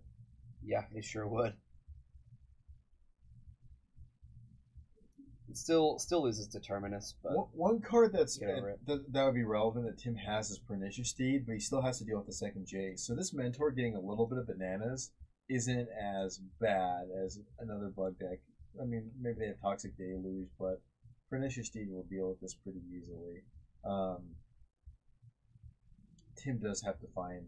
He's still got that Cabal Therapy in his yard. So, I mean, there's something to be said about that.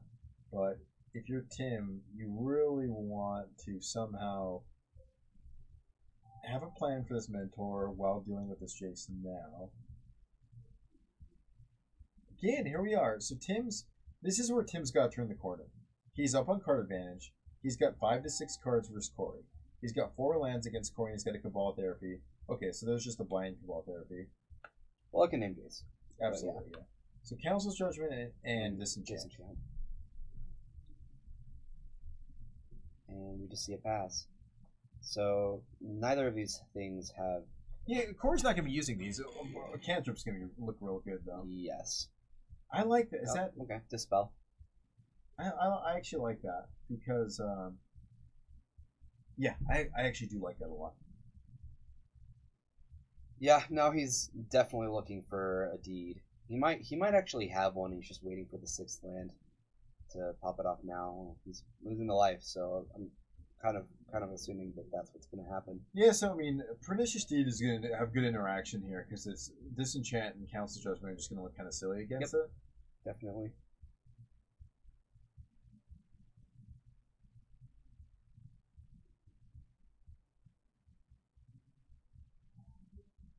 He's got to do some Toxic Deluge is fine here because Corey can't really cast anything, so just going Toxic Deluge for 2 is perfectly fine. Yep. Kicking Marsh Casualties is really good. He fetched. This is a kick Marsh Casualties. Oh, what is this? No, that's just That's Titania. Titania. Why did he do this before he fetched first? Can you play an additional land with Titania? It brings a land from your graveyard to play. Oh, okay. How do you get a? This doesn't do anything. So if he fetches and names Council's Judgment with Cabal Therapy, because he's got a. So when a land goes or graveyard, you get a 5/5. Is that how this works? Yeah. Or what? Yeah. Whenever. So he's got to fetch. So he has to fetch and name Council's Judgment, or he's dead, right? Or I mean, I would like the control because if Corey draws a land, you got a chance here. Someone arrest this hooligan? Who are we arresting? Which one's the hooligan? Usually the person who's yelling for someone to be arrested is the person who should be arrested. Yeah, So I usually feel that way too. Let's arrest Captain QC. We'll send the Mounties after him. Actually, I don't know. He lives in Quebec, so I don't think they respect the Mounties. Yeah, maybe not. He has a moose that he rides. So good No, luck. he's French-Canadian. Good luck catching him. They're different. They like ride weird stuff. Oh, that's true. You gotta remember, they like ride pastries and stuff like that. Do you like Candyland? Just imagine that's what like Captain QC looks like, but with like some fleur-de-lis and stuff like that. Yeah, so he did flashback the Cabal Therapy, get rid of Council's Judgment, and he's just hoping that Corey top decks a land. He's dead if Corey has a cantrip or Swords of Plowshare. Not Swords of Plowshare. He's basically dead. He's not dead, but he's basically dead. If this is a enchantment of some kind, that'd be pretty incredible. If Corey could disenchant his own disenchant. Right. His own enchantment. I guess Back to Basics would be 3 mana though. Still be worth it. I think he still wins the game with Back to Basics. He's right because it pumps everyone. Yeah, that would win. I guess we don't know what the last card in Tim's Any hand is, action but... wins. So he's gonna let Tim go. Oh. Tim really misstepped there. He fetched and then played Titania and then got the fetch land back. Or was that the only fetch land? Oh, okay. He did that to get another land? I'm not too sure. I'm not too familiar. That was the only fetch land, so he fetched to put it in the graveyard because Titania was just going to bring it back anyway. Well, what's Bloodstain? There's a Bloodstain miner and there's a Blue Delta. I think he did that the next turn, but yeah, you might be right. Maybe he really did. What the heck is that? This is Nicol Bolas. Does he get control of it? Yeah, or no, I deal 7 damage to it. What? Oh, it's that Nicol Bolas? This one. God Pharaoh. Oh wow. He's playing 4-color. Tim's playing 4-color good stuff. Yeah, he's being silly. He's been real silly.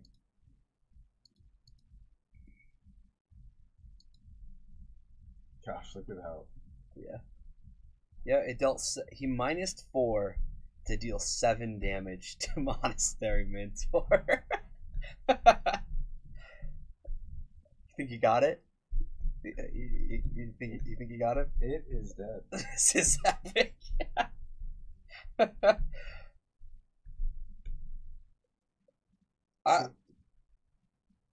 Tim has to win this now, right? Like, you can't cast Nicol Bolas and be like, "That's fun." Like, well. If you recall from Magic Lore, because I'm a Magic Lore historian now, because I spent an hour Wikipediaing it. whoa, Nicol Bolas was slain by a human monk the first time around. really? Yeah, I believe so. He's not even the guy. Wasn't even the So planeswalker. this is vengeance then. Yeah, the guy who beat Nicol Bolas the first time was just like some average Joe monk, from what I understand. Not a planeswalker, nobody big, So, Nicol Bolas burned down his village. The guy lost the sheep, and he was back for blood. And he just did Nicol Bolas dirty. That's actually the Magic story. Wow. That isn't me I think the whole sheep thing is probably a little overdrawn, but Okay, so here's him to Svarok. That's gonna discard both cards in Corey's hand. oh, I like his this. I believe he does have another land. Yeah, it was an island. I like it. So 2 lands in a row for Corey is basically lost in the game. Pretty close, right? Accumulated Knowledge is going to get cast for Tim. So Tim draws. That was actually one of the better cards. Okay, and here's a fetch land. So the fetch land gives him another 5. Actually, the Accumulated Knowledge isn't that great because if Corey draws Accumulated Knowledge, he can draw 2. Yeah. Losing the Council's Judgment is huge. Ooh, that's not good. Another land for Corey. No. 3 lands in a row. This has been absolutely terrible. Could you? Wow, that dispel on the brainstorm actually ended up being huge. Was huge. Yeah, amazing. Because Corey would have actually drawn into a fetch land too, so he would have gotten the fetch and gotten rid of disenchanted something else. Right. Yeah, I mean Corey has to stay hellbent, so he's gonna play whatever he's off top library because Nicol Bolas, but at the same time Tim's just gonna +2 him, and is it exile? Yeah. So the die that's next to the Titania is a 5/3 elemental token. I'm pretty sure if you're Tim, you just hold back. Yeah, I don't think you start attacking yet. Here's a brainstorm. And you can do 7 damage to Corey at some point too. Yes, yeah, it can deal direct damage. So we'll see when he decides to start getting aggressive. Here's 4 mana. We've got another planeswalker. Jace. You balance a monk token, or are you +2 here? No, he's got fetches, so you probably. I think I just. I think I bounce a monk token. I would bounce a monk token. I want to stay alive here. Nicol Bolas is going to do some mean stuff. Yeah, Nicol Bolas is probably Jace plus Nicol Bolas should win the game. He just needs to make sure he doesn't die to the monks, and yeah, it looks like that's the thing he's gonna do. He's pretty much covered. Nicol Bolas is going to do something nasty. Tim's going to probably be able to start attacking pretty soon. Or he gets attack with 1. Yeah, I think that's okay. I mean, Nicol So Bolas he can just he punk him for 7. attacked with the token. And so, what ability is he using with Nicol Bolas here? Oh, so It top should card. be the +2. Yeah. So he hit it. No, he just draws 1. He just draws 1. Still though, that denies Corey 2 cards. Seriously. Oh. Well, it's kind of funny too because there's not actually a ton of good hits. Oh, Corey just drew another Accumulated Knowledge. Nuh-uh. Ancestral Recall for 2. Call the police. File it up. No way. Here we go. Wow.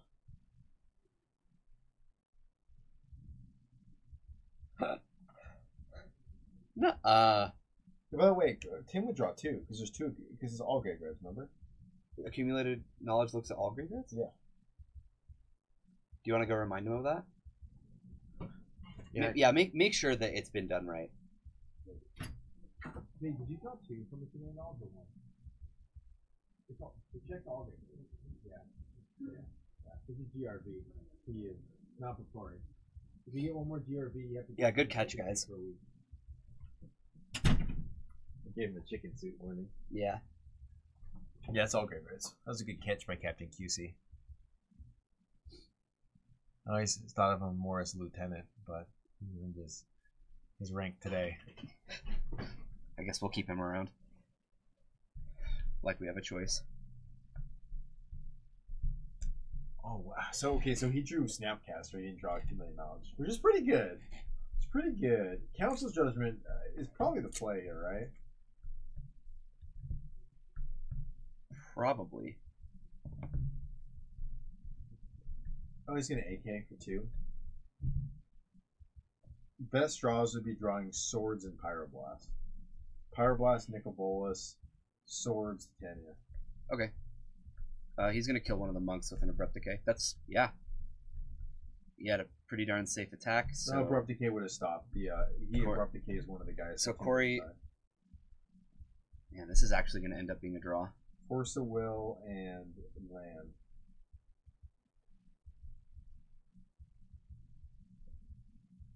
Wow, Nicol Bolas saving the day from the clutches of defeat. Unbelievable. I feel like there are a lot of good ways to beat miracles, and Nicol Bolas wasn't the ones that was like on my mind. You know what I mean? Yeah. All right, but it goes back to Tim here, and now, okay, so he can put Corey to 8 if 1 gets through, which actually isn't enough, to kill with Nicol Bolas minus. Yeah. I'm curious to see if Tim can name Force of Will here. Because what card would Corey keep in his hand that he would play out? Yeah, Force of Will. Mm-hmm. He can't cast it, so. And Tim can play around it too. Mm-hmm.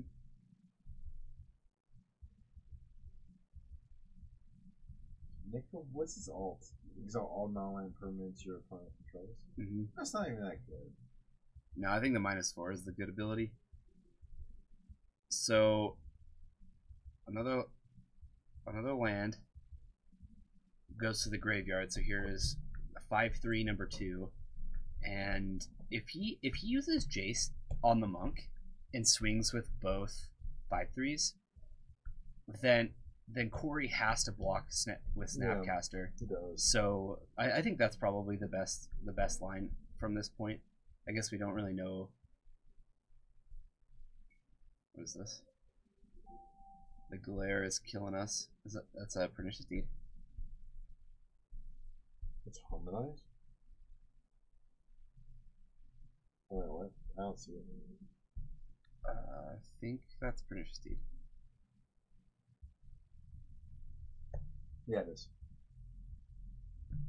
No, that's Karno. What? What is that? That's Karanos. Yeah, it's Karanos. That's Karanos. So basically, he has this package of just ridiculous threats in the sideboard that he brings in against miracles. I'm gonna lose game 1. There's no way I'm losing game. As long as I get some lands games 2 and 3, I can't lose. Exiling. Yeah, so that'll stay exiled. Mm-hmm. He probably would have been okay with Corey. Why need +2 and then exiles? Really? Yeah, that was weird. He could have, yeah, jeez. I felt like he could have a better action with it. This deck is called 4 Colors Fit. Should be called 4 Color Tantrum because there's fits, like you have fits and sometimes you have a tantrum. Yeah, sometimes. This deck is 4 Color Tantrum. I usually like to forget about the tantrums, you know. Yeah, but here's one. Magical Christmas Land. It also is Magical Christmas Land. I think that's also a pretty good name for this deck. When was the last time you had a Karanos, a Jace, a Nicol Bolas, and a Titanian play? Nope. I've literally never done that. Never even dreamed that play. Generally, I just dream of like me having a Delver and my opponent having no permanence and me laughing. I'd be impressed if anybody's had those 4 cards in particular in play. Mono not white deploy the Gatewatch. Gosh, come on, Zach. We know it's Keranos. Don't come in 10 minutes later and tell us it's Keranos. Seriously. Yeah, he did. It was Brian. That is true. Brian? Mm-hmm. That is not fake news. It's real news. Yeah, he played in round 1. He lost to Burn. Maybe Tim Cube drafted it. He cube drafted this deck, Yeah. put in a real mana base. Yeah, he put in a real mana base and 4 Veteran Explorer and 4 Cabal Therapies, because why not? And then besides those 2 play sets, he just went, I don't know. Well, no, we've seen 2 Leable too. Yeah, that's respectable. Oh, okay. Yeah. Everything else is just 1-ofs. Oh, AK for too much! This is an AK for 4? No, because he removed 1. This is for 3. 2. Oh no, because he removed. Yeah, okay, so it's 2. 'cause 2. He removed 1. Yeah. That's awesome. Maybe not so awesome because Brian started off 0-3. So if you're next Did to he him really? around 3, yeah. So if you're next to him around 3, maybe not so awesome. Oh.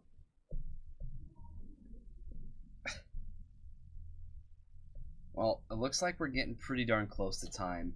So This is Corey is going to hold on with all of his might.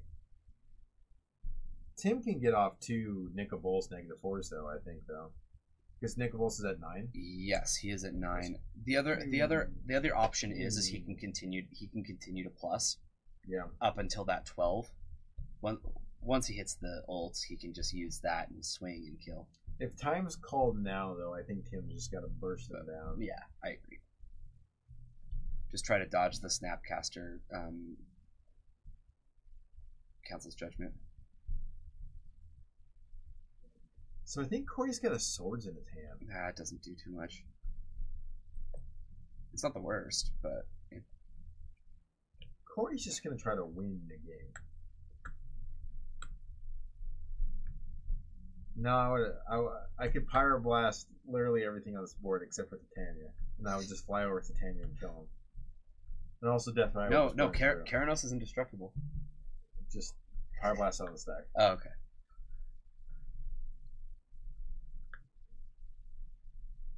Wow, you really turned things around. That's awesome, Side Mama.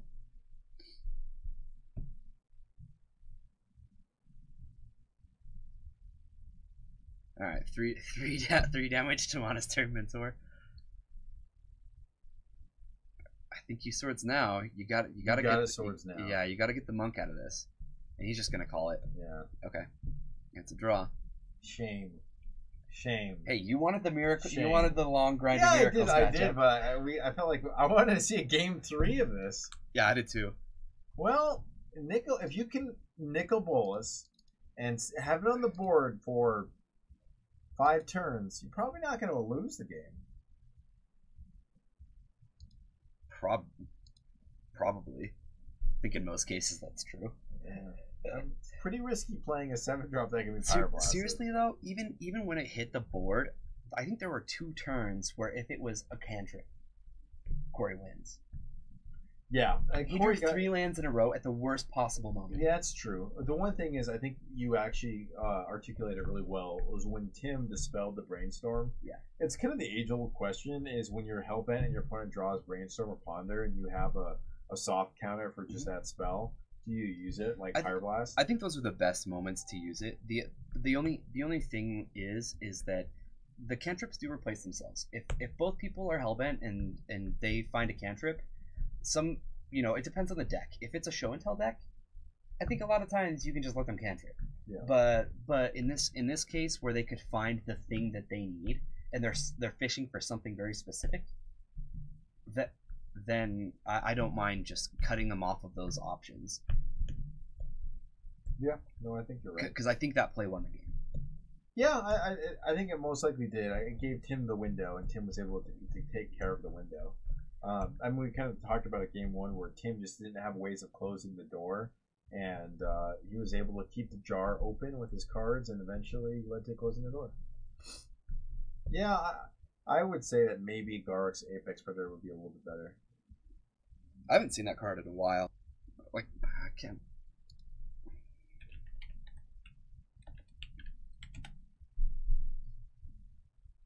Can just straight up destroy planeswalkers. You get Make 3/3 every 3/3s, turn. yeah. Yeah, plus to make a 3/3 death touch. You can destroy creatures and you gain life. And then, like most planeswalker ultimates, once you should win the game. Yeah. In most cases. All you need is a creature to take that advantage. It's a good card. Yeah, I know, it certainly is. I mean, relatively, if it was on the board, it's a good card. Yeah, I mean, we've seen Tim run the new 6-mana Vraska. We've seen him run that. Destroys creatures, make 2/2 menace pirates. I don't know if this is better than that, though. To be honest, I kind of like Vraska a little better. It's 1 mana less, so it's a little easier to hit. Yeah, The creatures have evasion instead of death touch. They're a little smaller too. I but like being able to kill enchantments and artifacts too. yeah, that's the big thing. Is it has that versatility of destroying things. Garrett can kill planeswalkers and he can kill creatures, but he can't kill all the enchantments. Yeah, is this one that much better than Ob-Nixilis? Ob-Nixilis always draws you cards and kills guys. Yeah, I think I like Ob more than Garrett Apex Predator. Don't get me wrong, I like Garrett Apex Predator, but he's 7 mana. Oh look, we're getting started already. This person's a champion. What do you think that? You've got a champion, man. I am not a champion. I always. This is kind of funny, but like I actually really wanted that champion mat. That's cool. It's the first one. It was like the first champion mat that I was like, I want that one. Yeah. And I lost in the finals to get it, and it was sad. Is that what? That's a Return to Innistrad. Yeah. Yeah. Shadows over. Yeah. Return to Innistrad. Yes. That's better. That's instant vindicate. Yeah. Anguish of making. Instigate. Yeah. Instigate. Yes. The Campio mat. What's the Campio mat? I like that new one. That one that for the Magic World Cup. That mat looks sweet. It's a foil version of all the Ravnica guilds. You seen that one? Look up Magic World Cup mat. This mat. I'm not a fan of the mouse pads. I've never played on a mouse pad, and I probably never will. But if you put a gun in my head and said, Terry, you got to play with a mouse pad, this is the one I would play on. Just do images. Yeah, there she is. This one. Yeah. Split. See the gold? Split. Oh, interesting. Yeah, I really like that. Yeah. Barcelona 2018. I'm not a Magic fan World of Cup. saying Barcelona because, as a true Madrista, I think Barcelona is a crappy place, and I think Madrid is the true heart of Spain, and Barcelona should be happy to be part of Spain. That's my political rant for the day. Thank you for sharing. We appreciate it. Really hope there's like somebody out there who's like watching from Spain and who's like sitting and like. And they're like, yeah, and he's like, Dave's right. Yes. Yes. Been waiting to hear that all day. Yeah. All right, let's see what's going on. It looks like a couple people are already sitting down, so we're getting moved right into that next match quickly. Show them that. the Yeah, map. show them that. Can we show them that? Oh, Yeah, we can. Yeah, I can show it. It's a good one. I really like this one. Trust me, as someone who only plays the Spellgrounds mats and only will ever play a Spellgrounds mat, I think this is a classy mat. If I saw something with this mat, I would think, hey, this is pretty classy. I'm a fan of this one. Sorry, I went off this. Oh, there it is. It's in chat. Yeah, good job, Jorgensen. Thank you, Jorgensen. It's even the same picture. Yeah, it's the same picture. Oh, HC Fox coming up with something.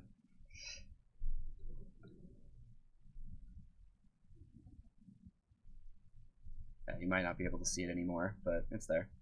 Yeah. Hope that was enough, Jace player.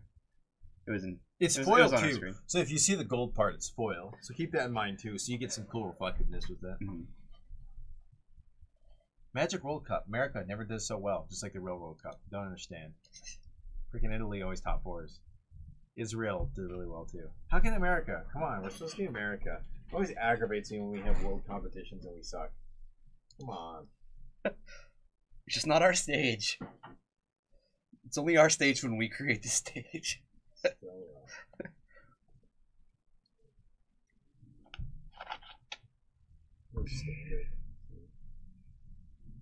So we should be getting next round pretty quickly. Yeah, people here are we saying, are. yeah.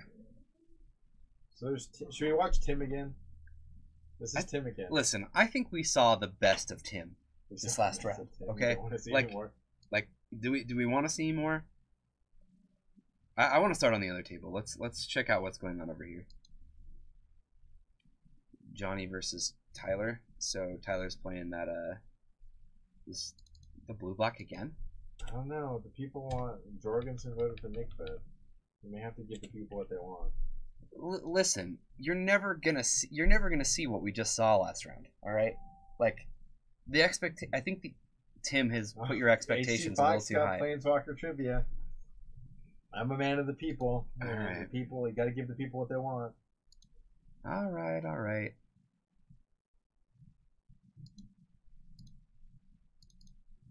Got to give the people what they want. Planeswalker trivia. Can we call it like Planeswalker trivia? Yes. That's the yeah. That's it. Did I do it right? You did great. Thank you. Planeswalker trivia. And he's gonna be playing against Josh. Hey, let's make a game out of this. What Planeswalkers do you plan on seeing this game? I'm gonna go with very simple. We'll see a Jason Mind Sculptor. That's my prediction for this one. I think we're gonna say Lily the Last. See Lily the Last. Okay, so you got Lily Last Hope. I got Jason Mind Sculptor. The Mind. I can't remember what he was. The Mind. I wanted to pick one we hadn't seen yet. Oh, Ashiok's a good one. I like that one. That's a good, yeah. that's a good. That'd be cool. Yeah. Okay. I'm gonna go with. Okay. I'll go with a non-Jace pick. Okay, come on. Let me think here. This something is a little wacky. I'm gonna go with Chandra Torch this is of food Defiance. chain. I have Okay. 2 food chain decks. No, that's Brian. Look who's watching his ring. This is Brian. Why does it say Josh Perry? Whatever. It's Brian. Whatever. Yeah, it is Brian.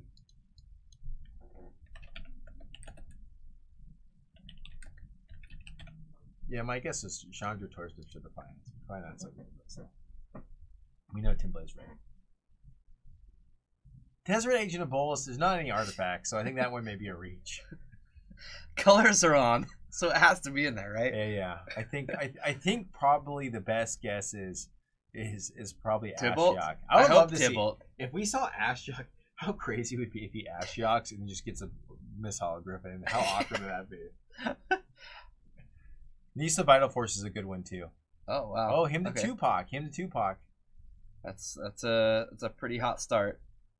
Here we go. Gangster's Paradise. Here we go.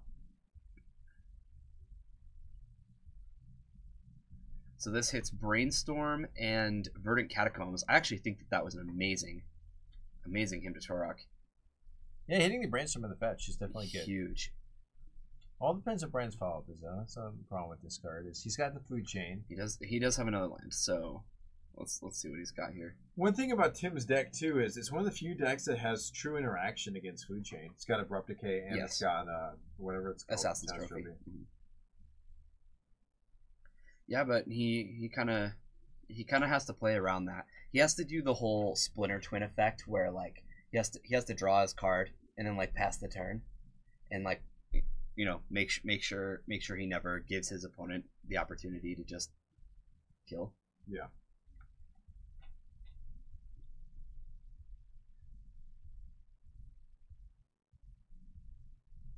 I guess that's not always true, but My Chandra Torch of Defiance pick looks really bad off the 200 Cs.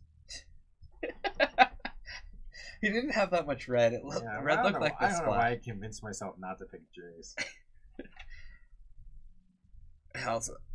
Somebody up here actually had an interesting guess. What was it? Nissa Vital. That's Force. a good one. I think it's a good one. I think that's a great. I think that's a great that's pick. a good one. Yeah. Jorgensen St. Tybalt is just a troll. Dude, I would play a deck with Tybalt. I'm dead serious. I would do it. I'd even play like Chrome Moxes and stuff, so I could play them on turn 1. Yeah. Just turn 1. Chrome Moxes and you can and Simian Spirit Guides. What is this ability? It's like you draw a card and discard a card. Your hand So- random. It's like not Yeah, you gamble. draw a card and then you discard a card at random. It's Yeah. so bad. Unless you discard your extra copies of Tybalt. And then it's -4, deals damage to your opponent equal to the number of cards they have in their hand. Yeah. And then it's -6 is Insurrection. So you gain control of all creatures, and they have haste until end of turn. It's terrible. That's terrible. Yeah, it's real bad. But it's 2 mana. Yeah. Yeah, see? Jorgensen likes what I'm saying. I actually back in the day when it was in Standard, I actually told a guy that Tybalt was awesome because he just hated Tybalt and I just wanted to be on the other side, you know. Yeah. And so I told him I would show up to F&M the next week with 4 Tybalts in my deck and I was gonna beat him, and I actually did. So Poor guy. yeah, it was sweet. I'm just glad they made it 2 mana on Planeswalker so they can never do it again.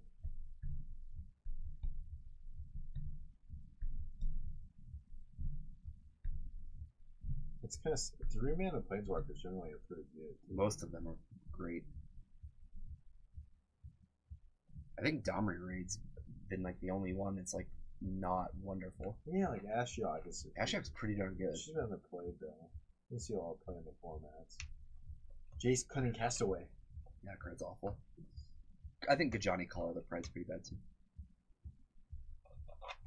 I should have bought all of them to spike their price. I own a pack foil. That 3 mana Gideon was good in Standard. Yeah, that one's good. All right, It we're seeing- exiles it, right? Yeah. So no land for Brian. Why is he like so proactively like fighting this? Just he's so afraid of the food chain coming down.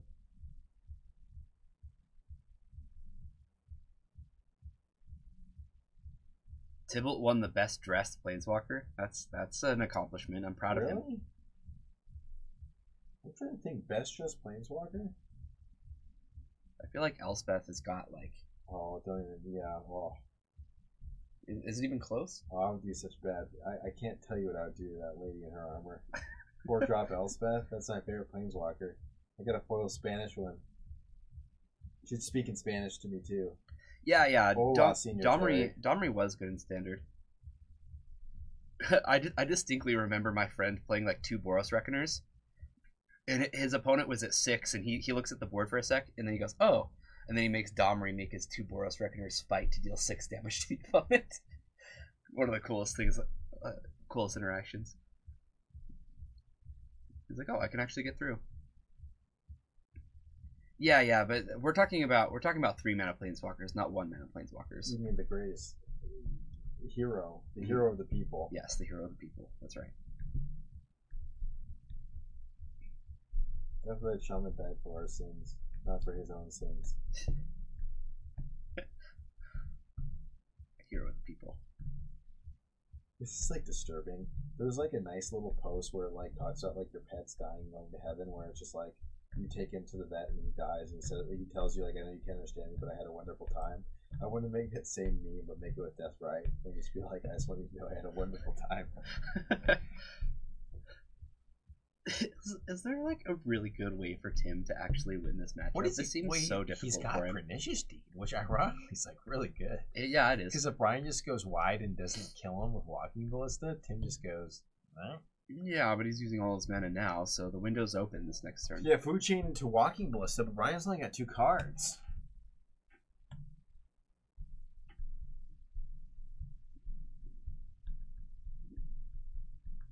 Yeah, it looks like he's gonna want. I thought he was gonna crack this to draw a card now. That way he gets the card draw, but looks like he's just gonna activate it again. Brian's got forceful Relic backup. targets your opponent, doesn't it? No, it's each. It's each opponent. The first one is.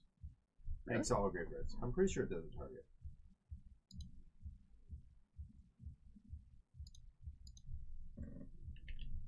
He did it in response to it. No, he couldn't because Green's not here. Target player exiles a Exiles card a card. from their Did he graveyard. not draw? No. It was Because he couldn't do it on the stack because Tim Green sent for it, right? Well, it's a missed trigger at that point. Are you sure? It would be a missed trigger on Tim's part. Yeah. Was Level? Yeah, it does target. Yeah, its second ability just exiles all Okay, graveyards. that's the one I was thinking of. But when you tap, it says target player exiles a card from his or her graveyard. Does not target a card in the graveyard. It tells the opponent what to do. Yeah, so he did. Yeah, he did miss the trigger. That's probably what they were thinking because it doesn't target the card itself.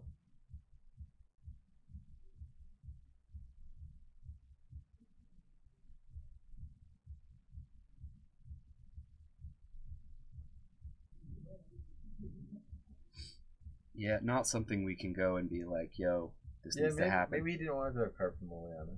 Because maybe he wanted to hide the card on top. Yeah, Tim clearly doesn't know that that's targeting him because he's missed that again. It's not clear. Like if you read the card, then you'd know. But until then,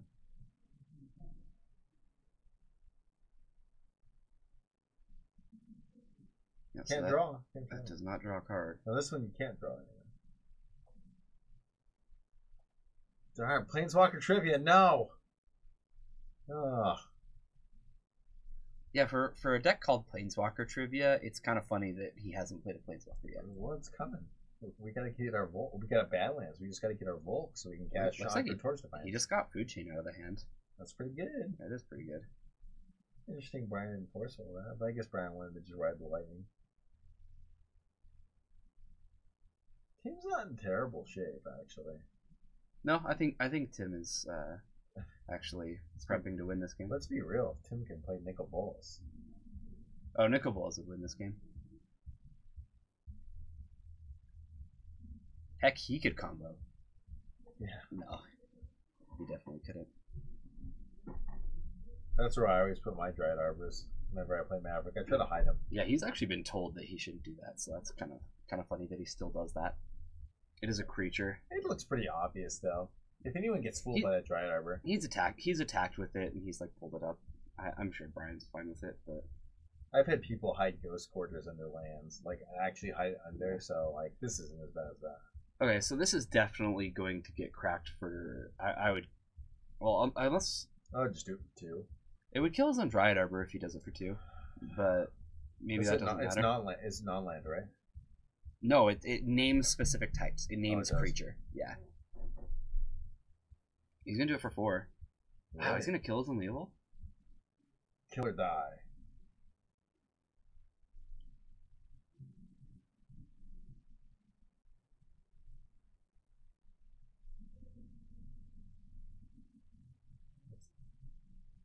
He's trying to say, hey, this triggered. And Brian's like, whatever. Landing. Yeah, good point. Not even using the League of All draw ability, so who cares? Yeah. We're just gonna kill it.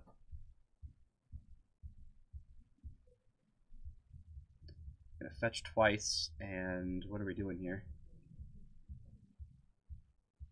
Does he have another Missile Griffin?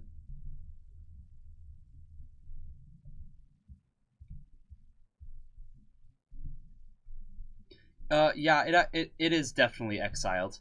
Yeah. 'cause Side Norma. It's a cost, right? Yeah, Right, sacrificing it's a part of the cost, so it'll hit the graveyard before the relic resolves. Are you telling me, Captain QC, that he Ancestor recalled and forgot to draw the cards? That's what it sounds like.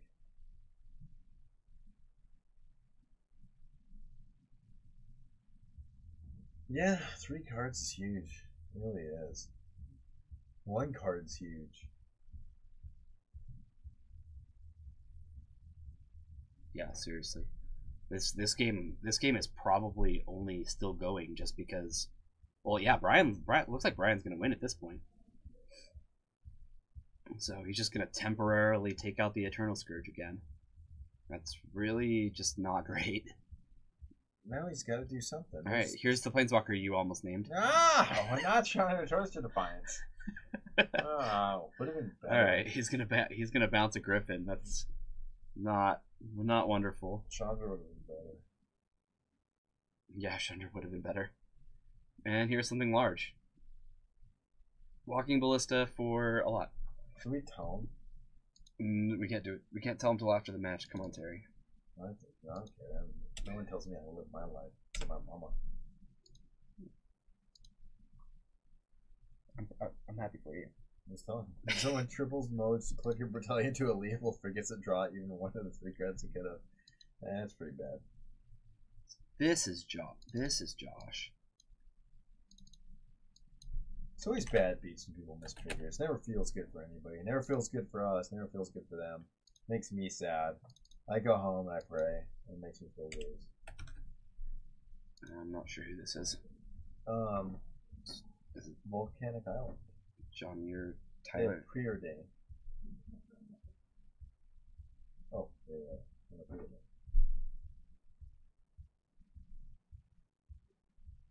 This looks to be preordained, so we're either looking at Sneak and Show, Storm, or Miracles, or Grixis Delver. Grixis Delver does play 2 preordained sometimes. So we got a lot of options here. On Josh's side, we have Bloodstained Mire. Okay, so Josh is either playing Dark Depths or he's playing Slow Depths or I'm gonna guess Reanimator just because like it sounds like a Brian lent a deck to a person we haven't seen on our stream before.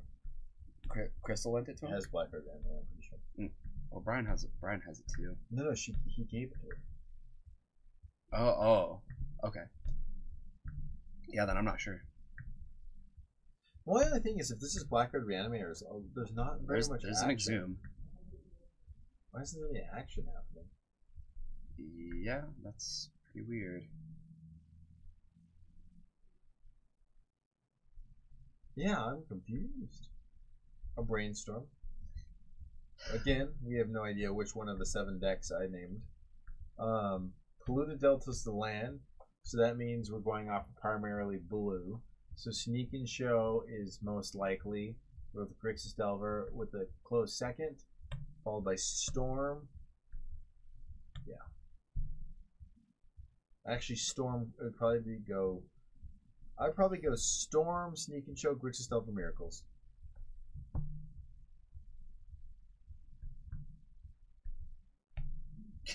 He just throws his fetch.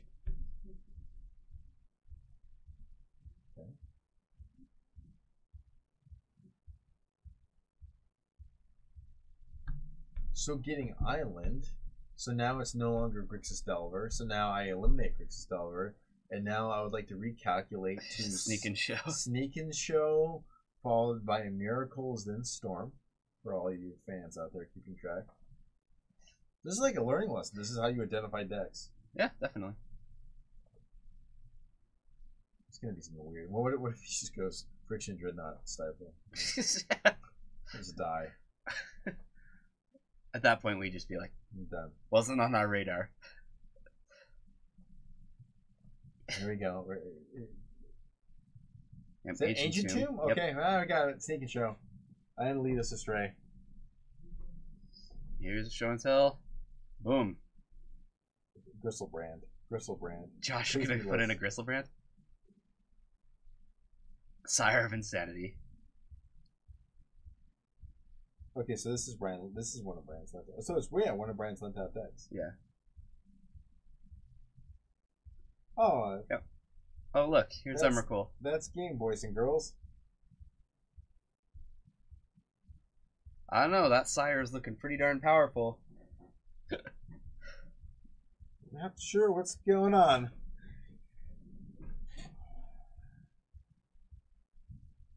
I mean, he could be on the bathroom out. Could be. Both teams tried hard.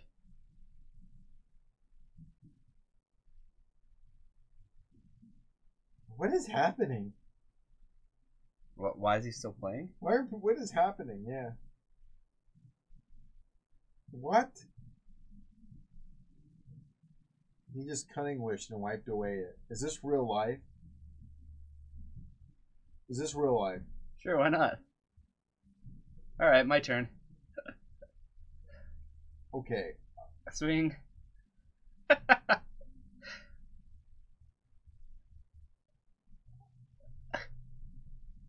Okay, your turn again. Okay, alright, we did it. Alright, let's head back to our other match.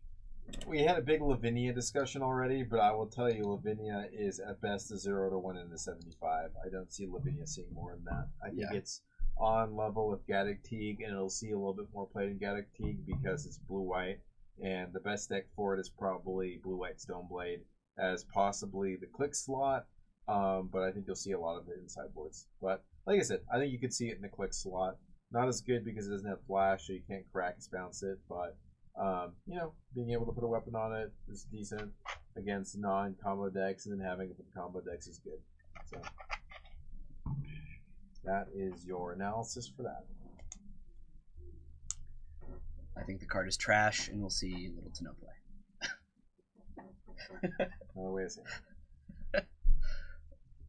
Alright, Thoughtseize. Oh, it's going to get him to Tupac.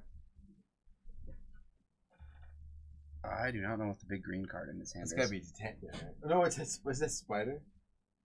What do you think is a spider? Well, that's the thing. You may see it in Bant decks. If you can name a Bant deck that is right now, like, at the top of the metagame, I would call you a liar. I think it has one home, and that's the sideboard of Modern Humans. That's I can't see it anywhere else, except for like one of sideboard stuff. If you like want to be Storm, because that seems like the deck. It's going to see. I mean, the format it's going to see playing in a lot is Vintage. Yeah, it's going to be. Yes, like it seems great in Vintage. Yeah. I mean, the funny part is you like play like cards like Mox Diamond and like your Moxes and stuff like that, probably because you want to play it on turn 1 in blue white land still. He's a preemptive pernicious dude. Counters most of the power cards. The problem with True Name Bant is you go Noble Hierarch into True Name and then you get board wiped and it's just too playing. That's the problem with True Name Bant. You don't have access to Pyroblast, so those matches become harder. Bant's very good against non-Miracle, non-Grixis control decks. Like any other deck than that, Bant's pretty decent against. It's a little weaker against combo just because it has green. But that's the problem with Bant is in a meta with Grixis control and Miracles being as prevalent as they are, Bant just suffers. It's just not what Bant wants to be seeing over and over again. If Delver decks were prominent, if less control-y decks, more mid-rangey decks were prominent, I would say Bant would be a great choice. But that's the issue with Bant. It just doesn't feel good to get Toxic Deluge or Terminus or Marsh Casualties.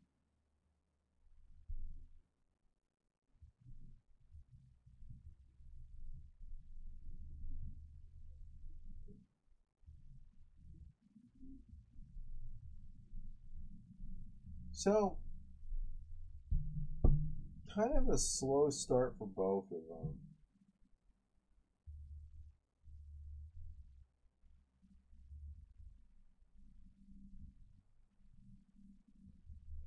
Yeah, definitely. I feel like the slow start favors Brian, but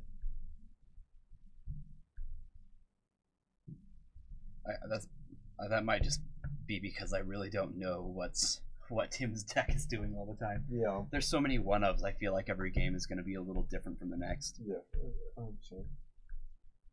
The thing with Gaddock Teague is you can green sun the Gaddock Teague, and that's what makes Gaddock Teague pretty good.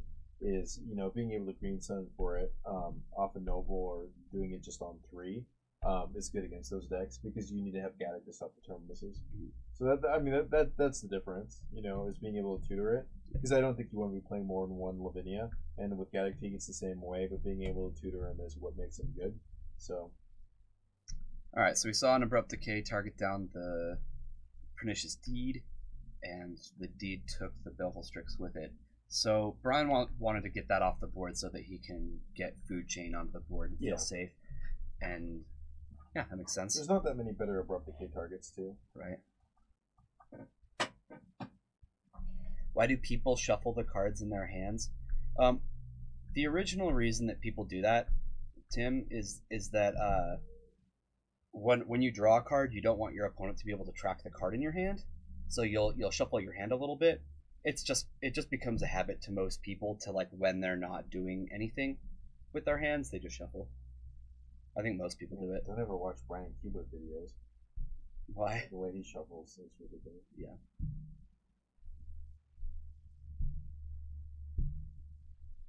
Where's food chain?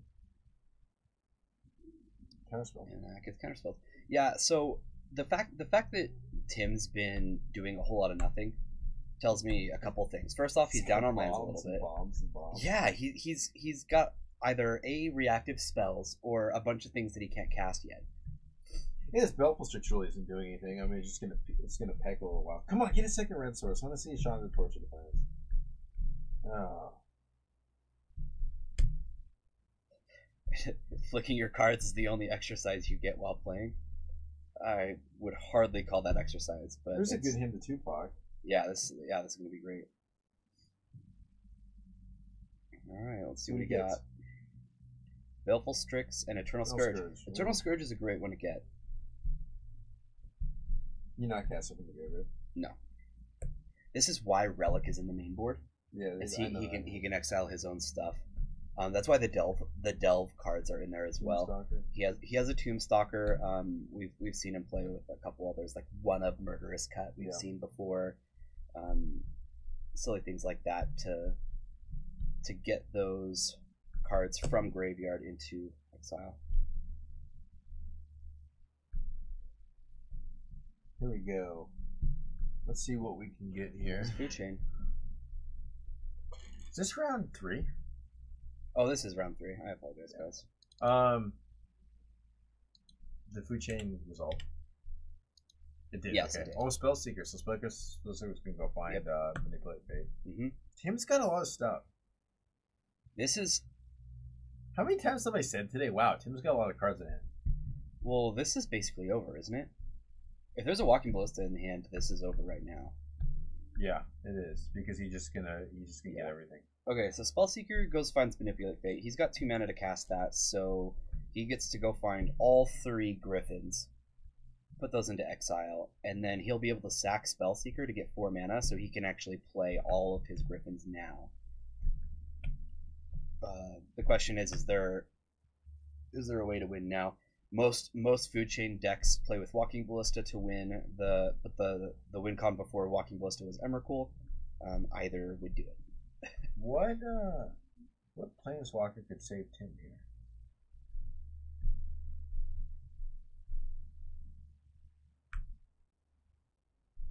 I don't think anything can save Tim here. Gideon Jura. What has to be a Planeswalker? Mystic Gate. I mean, Ishkana would actually be super good right now. Oh yeah, it would be, ironically. It wouldn't be like amazing, but it sure would. Is it 5 mana? It's 5. Yeah, it's 5 mana. And he has to have Delirium to get all the little spiders. He's gonna do something. Abrupt Decay on the food chain. Okay. That's actually pretty good. Yeah, it's a great start. Yeah. Okay. So now if Ishkana can come down next turn, then he'll actually be in a pretty good spot. Gideon Jura off a Mystic Gate would have been good though, because it got 8 loyalty. Why doesn't he just play all those lands and just like play every Planeswalker? Yeah, that's a good question. Just a bunch of filter lands. Yeah. You get stuck with like 2 of them and just don't have any color. You gotta play City of Brass. What 5 mana Planeswalker would save Tim here? Urza. That's the Planeswalker. Isn't that a Planeswalker? Yeah, there's a Planeswalker Urza. Is there? Yeah, all of its abilities, you have to go to askurza.com. It's not legal in Legacy. It's a 5 mana. It's a 5 color Planeswalker. Oh, yeah. Tim had Mystic Gate. He could cast it. Yeah. Yeah. See, +1. Go to askurza.com and click +1. So Tim's just gonna do this the old-fashioned way. He's gonna try to live as long as he can. We think he has Ishkana, right? So he just needs another land. Yeah. And I'm sure he has Delirium. Oh, Brian may just Walking Ballista in for a time. Yeah. Walking Ballista will do it. Is that what he said? He's like, I found Walking Ballista? Yeah, there it is. So Murderous Cut plus Walking Ballista. That'll do it. So Brian wins this round 2-0. Down goes Frazier. And on the other Down on goes the our other side, we backup got nothing. match. And that's it. That's the end Round 3. Round 3. And we have one more round. We still got one more. Legacy. Yeah, we got one more. Yeah, weird Magic night tonight. Yeah, I'm enjoying it. It's weird. Some good things going on. Highlight was probably seeing Nicol Bolas. Nicol Bolas. Never thought I'd say that. As it turns out, when you cast Nicol Bolas and your opponent draws 3 lands in a row, You don't lose. you don't. You Yeah. don't lose. You don't lose. So we'll probably see. What are we even gonna see? So Tim's undefeated, but he has a draw. show and Corey's tell. probably going to be in the same. Show and tell's undefeated, I think. So we'll probably see Omnitel versus maybe Brian. Brian lost to Burn round 1. Yeah. I don't know. So maybe Corey. Maybe. Because Corey was 1-0-1. So if he won this round, then he'll be 2-0-1. He'd probably be on the top table. We'll see. Probably see some more miracles. Miracles. I know everybody in chat loves watching miracles. I like watching We'll see how many people have something to say about that. Miracles is fun to watch to an extent. So, It interacts, that's for sure. It's just it's sometimes hard. It's sometimes hard to watch just because you don't get to see all the tracking that they do on cards. Yeah. The ins and outs of is it in the hand or on top Tell you of one the deck. thing, you guys missed the gem of watching me steal game 2 versus Trace when When he was on Omni. when he Omni and he fired my foresight and I trolled him into getting the wrong cards and then he bricked on his release the ants and I won. That What was- a day. He should have Yeah. won. We were laughing Well, so hard. Well, the funny part was I actually had a really good play. If he didn't have the second Cunning Wish, so when he showed until I put in Gurmag, and then when he went to Cunning Wish, I actually Stubborn Now the first one, and he realized that it was a hard counter because of Gurmag. But the second Cunning Wish gave him an out, which was kind of frustrating because I was like, man, I like planning out. So I told myself, you know, I'm not gonna lose. I'm just gonna bully this guy.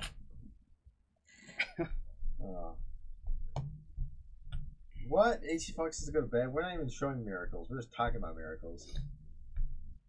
Yeah, we don't know. We don't know what You we're going to show watching yet. miracles? We don't even have Goblins play right now. We had for a while. Lennon was playing Goblins.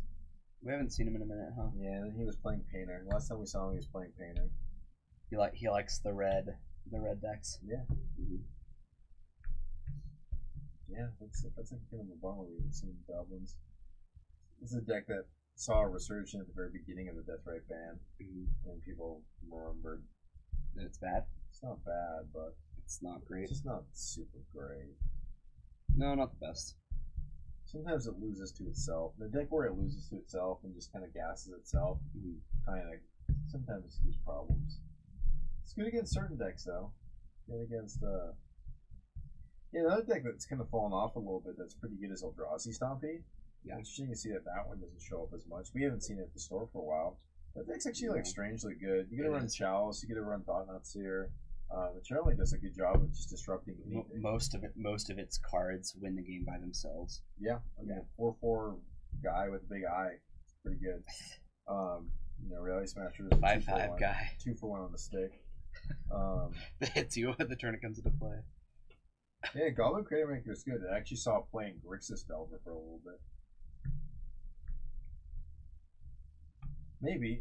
Europe has always loved Death and Taxes. It's a deck that, like, for some reason always just, like, falls off the face of the meta.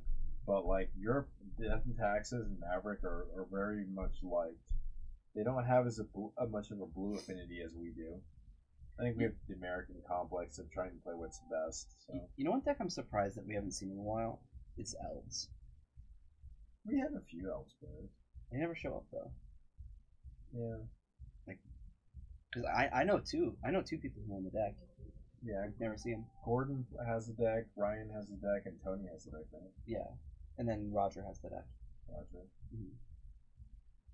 Elves is good. It's a really good deck. It's really hard to pilot, but You do not live in Utah. most people don't live in Utah. Just throwing that out there. I would say that. That's accurate. if we did percentages, You think I'll be right? I think you'd be right. Okay. Elves, there's a few Elves players in California. There's always at least 2 Elves players. Oh. One of them's got a foiled out German version of the deck, which is pretty sick to see. Boy, it's Gaia's Cradles. Those are pretty fun. Actually, living in Utah does help you sleep at night, HC Fox. It's like the safest place in America. That is true. You just have to be ridiculed when you're awake, but that's about it. Yeah. Don't worry about it.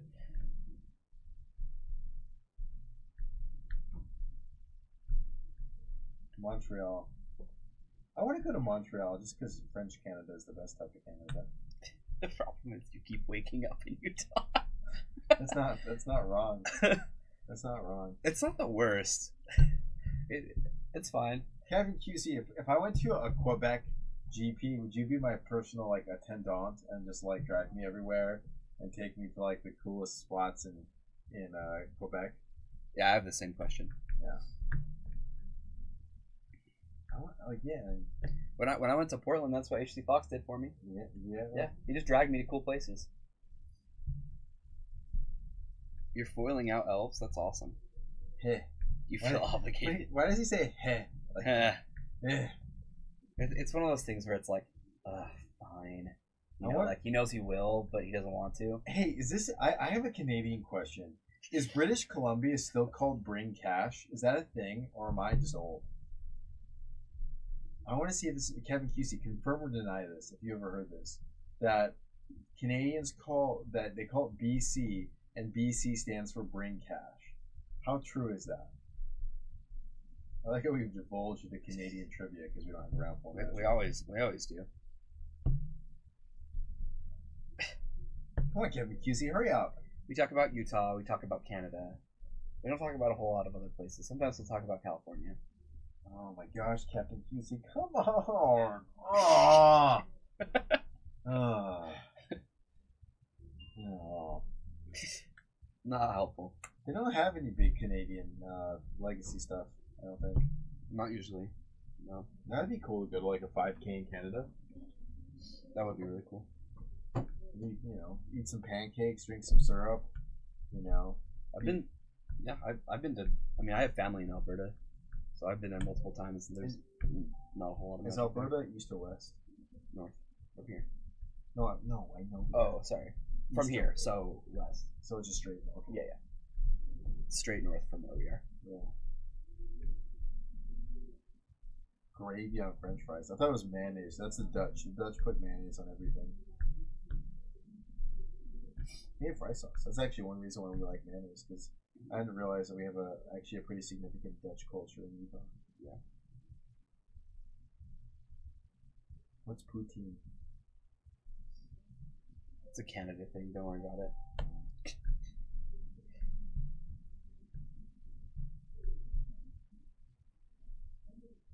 Oh, that is brown sauce. Brown sauce is delicious. Gravy? Basically.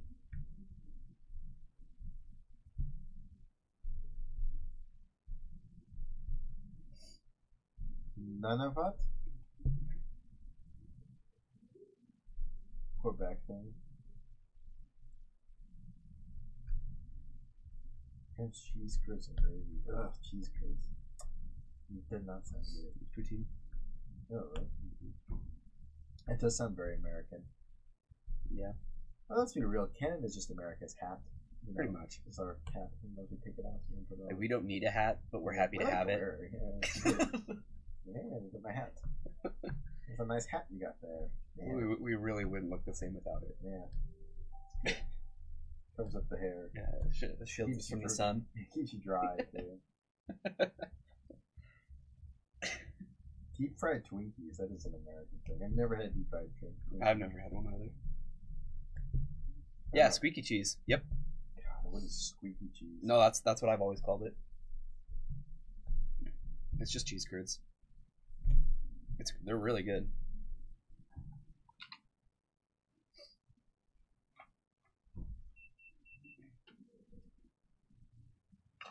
Who's this? Yeah, who is this? I got You guys start in the next round? Yeah. Next round's about to start. Wonderful. Who do we have? We're not getting updates, Brian. Christian versus Travis, and Tim versus Tyler. So we got Tim versus Tyler's on Omni, and then Burn versus Miracles. Bird versus Miracles is probably a better... Right? Like, Omni's just gonna destroy Tim? Tim. He's gonna fire off Cabal therapies and hit pretty easily. I feel like even then, his deck is way too slow. We can watch Burn versus Miracles. It's gonna go quicker, and then we'll catch up with Tim maybe.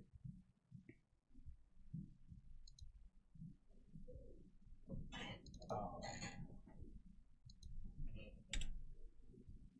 He's got a hold of fried mozzarella checks, and they figure out how to use the same amount of cheese to make more fried surface area. It was never the same. KFC, I haven't eaten KFC in a while. Same. I actually like Popeyes. There's a Popeyes in my house. I still think one of my favorite food adventures ever is when we watched the soccer game, the Champions League soccer game. Mm-hmm. I told you I found this really good waiting place, and I drive like 15 minutes. I'm like, gosh, I don't know where where the heck is it? And we find out that it was next to my house the whole time. That was great. Hey, we got there. We made it. Jeez, we have a 10-minute downtime. We lose like half our viewership. Yeah, it's tough. It is rough. Yeah, it's true. Kentucky Fried Chicken started in Utah. It's called Harmon's Cafe for all you historians out there.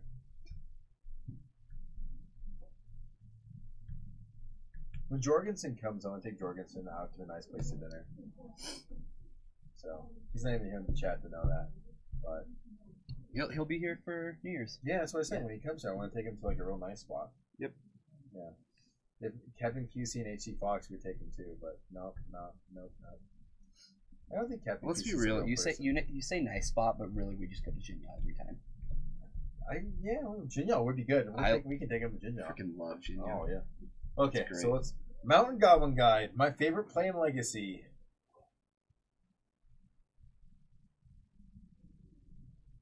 Wait a minute. That's not Christian. This is Josh. Yeah.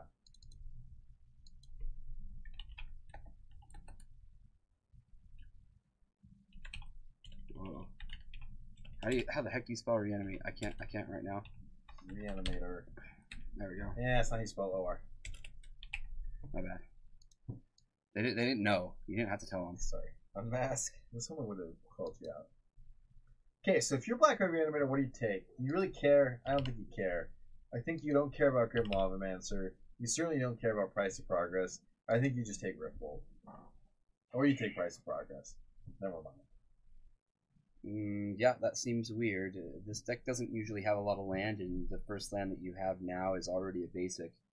So he just took the card that could potentially deal 0 damage. Kind of strange. I once upon a time played a deck that would go Mountain Goblin Guide on turn 1. So, and that was one of my favorite standard decks of all time. Boros. Step Lynxes, Plated Geopedes, Elspeth. Draw, discard Phantasmagoria. No.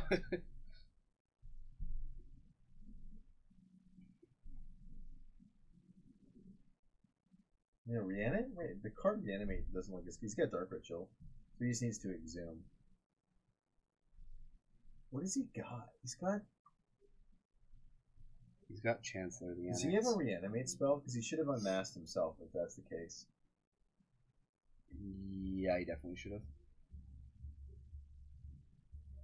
I think he's dead. I don't see anything in that hand. He's got to do something. There's Dark Ritual, Chancellor.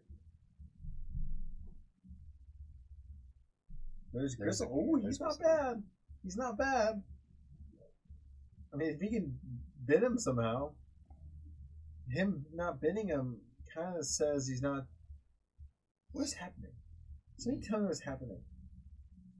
Nothing's happening. Why do whenever I play Black Red Reanimator, they're like... Turn 1, Gristlebrain. No, pre-game effect. Chancellor. Someone unmask you. Faithless looting. Discard. Oh, reanimate. What? That like always happens. And it's because I do anything.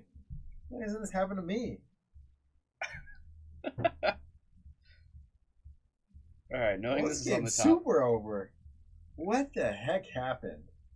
And he drew the pedal?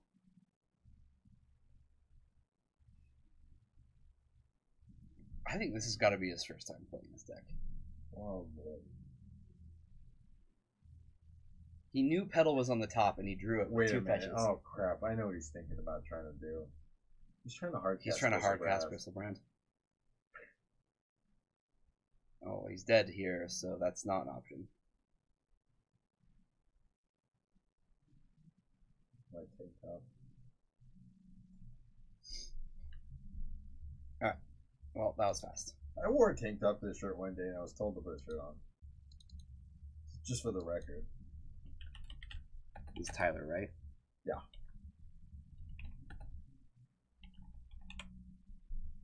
No, he's playing traditional on me, I think, right? Tyler. Oh, this is the Limdill's fault one. Yeah. It's on the board right now. Oh, okay.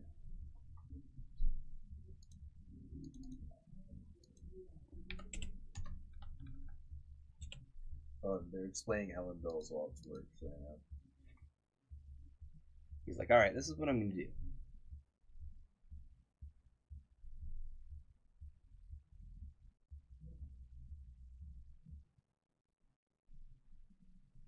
Yeah, I think Limdill's vault is insane against Tim. Like, Tim doesn't have a ton of interaction. We have seen Counterspell from him, though. Yeah. So, that's something more than nothing, I guess.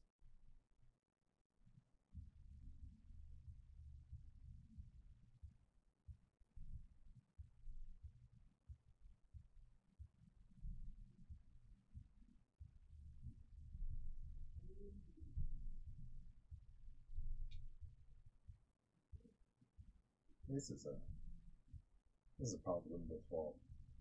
It just takes forever to do anything.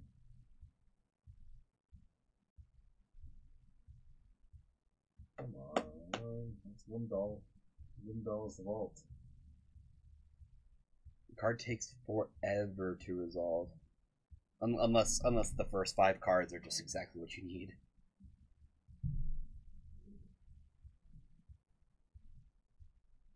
Is that his graveyard on the right? Yeah. So he actually doesn't have a lot of cards in him. Looks like he's got a couple. That's the stack. So many cards he's got. Yeah, so he put him on top. Because Tim doesn't look like he's interactive really at all. No. Oh, so he's got a clip actually. Well, he's cast 2 cantrips in a Limdill's vault, so really only 1 card down. Yeah. Or, plus the lands. Tim needs like a hymn to Torok or something. Tim's keeping up Counterspell mana.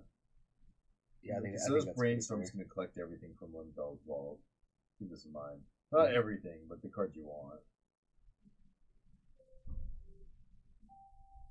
And casting another Limdill's vault would be a pretty sick way of getting rid of all of them. All the cards you put back. I mean, you don't have to, but he's got a fetch. Still. Weird fact. Yeah.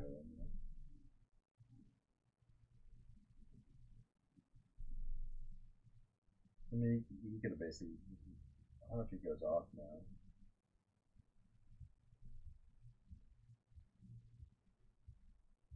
Here's Hardcast Counterspell. Or Gosh, okay, brainstorm. He's gonna try to find Counterspell.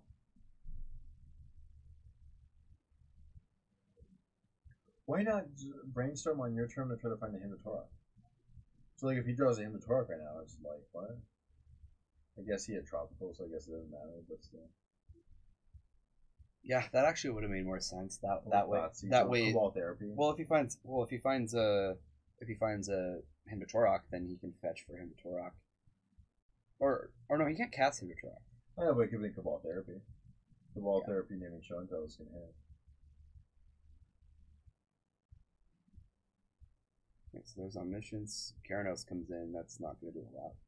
Cunning Wish. Is Tim gonna counterspell the Cunning Wish? He should have counterspelled the Show and Tell. I don't know why he... Oh, I like this. Okay. This is good. Yeah, this is great. Very good, yeah. Nope. Yep, Force. Why is he pitching Force? You have Omniscience in play. That's okay. 2 forces. You respect it. I mean, the game's over, but that was just kind of interesting. Yeah, you just didn't know.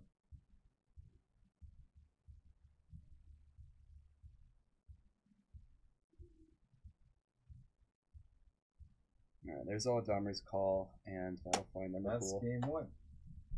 You got a weird combo finals type thing. Back to Burn versus Black Red Reanimator Confusion. Ooh, we got a chance on the board. That should be Burn most times. Most times. Yeah. You know what's terrible? What? I told somebody at lunch the other day, I said, they asked me, do you travel around a lot? And I said, yeah, I travel a lot sometimes. And I've even seen a few places. I actually said that. Yeah, I know. Huh. There's a goblin guy. Said to a person who's never played Magic before. So lunch. That was an interesting thing to say. Yeah, that's what Goblin Guy probably was doing. Probably just in a business work lunch, and he was probably just eating lunch, and someone asked him, hey, do you travel a lot, Goblin Guy? And he probably said, yeah, I travel a lot. And I've even been a few places. He's just tired. I'm tired. Or I was tired when it happened, so. Alright, incoming Chain Lightning. This isn't going to be close, is it? Is he really going to Oh, chain no. this back? Oh, he's going to chain it back. And then he's going to get Price of Progress and die. No. He's going to do it. Was double fetch worth that? That doesn't increase the clock.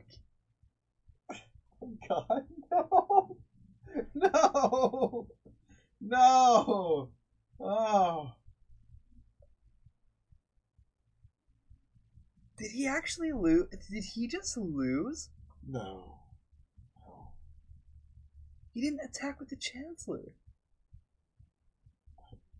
What is going on right now? Oh my God. He goes double fetch and I'm going, no! Don't do that. What? Yeah. What? You just keep attacking with Chancellor and just... Well, now you don't. Now you can't attack. You have to find a way to get Gristlebrand into play. Yeah, what the heck? You can't reanimate. I'm pretty sure. So he can't cast another card due to Chancellor, so he's got to wait a turn.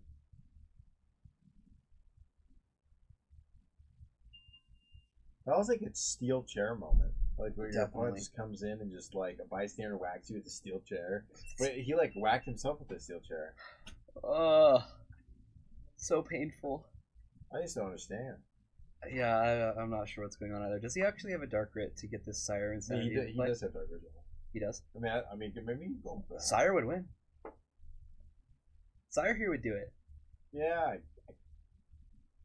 Top decks just. I mean, like Danger's just like real close. Like he like threw himself. Maybe he's thinking he bored out Price of Progress. This should do it. Like, oh, he goes to discard.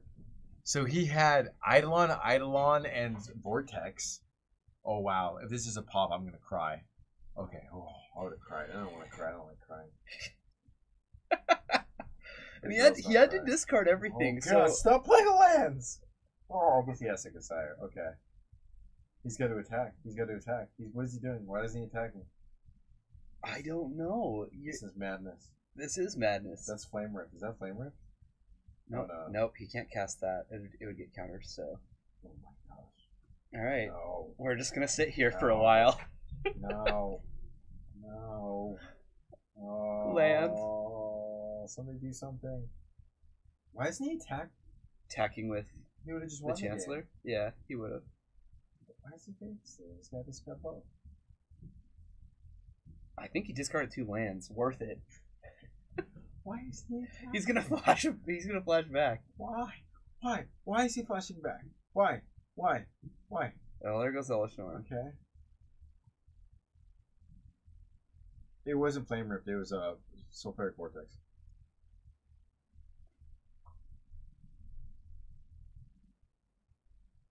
This is better TV. Maybe he's just doing this for better TV. I'm a fan of the better TV line.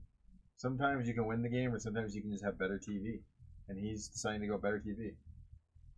J Cloud, thank you so much for the host. Appreciate that. I'm just so confused with what's going on. This Goblin guy, I have more. Oh God! Why? Oh. He probably's like, hey guys, go check out and watch Burn win a match that should never have ever been won. I don't like the full art lens either, but I'm so confused right now. Oh, I'm anxious watching this. Well, I know. Thank you so much for the follow. Appreciate that. All right, we finally get the attack at the worst. What? What? What? What?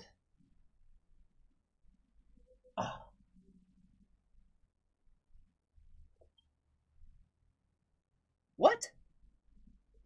Oh, I'm dead. They killed me. What?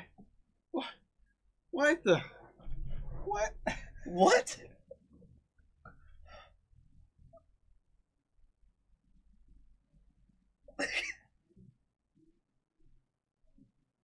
What? Are we actually alive? What?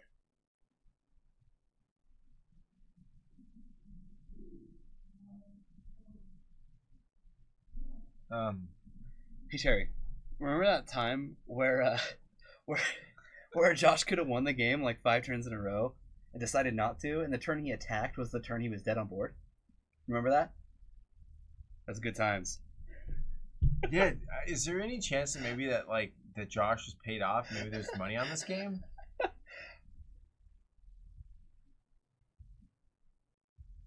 I don't have anything to say. Let's just go back to the other match where something else happens. What? Okay. It never happened. Him to Torok. Him to Tupac. All right. Phyrexian Tower. Yeah, he's got that new Ultimate Masters Phyrexian Tower. It looks like. And there's a him to Torok. Mm-hmm. Yeah. He got rid of a nice little veteran explorer there. Him to Tupac. He still gets 2 Force of Will. Still 2 for 1. Yeah. So this is Tyler essentially saying, I'd rather my forces be gone than whatever else is in my hand. Oh, dispelled. Ooh. And now we're talking. Ooh, Flusterstorm's gonna fire back. That's fine. Yep. That's fine. I think that Tim's pretty happy with this exchange.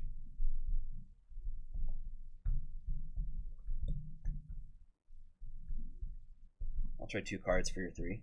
Yeah. Yep. He's got a Cabal therapy. Man, wow. Please not be the Limbo's Vault card. No, thank God.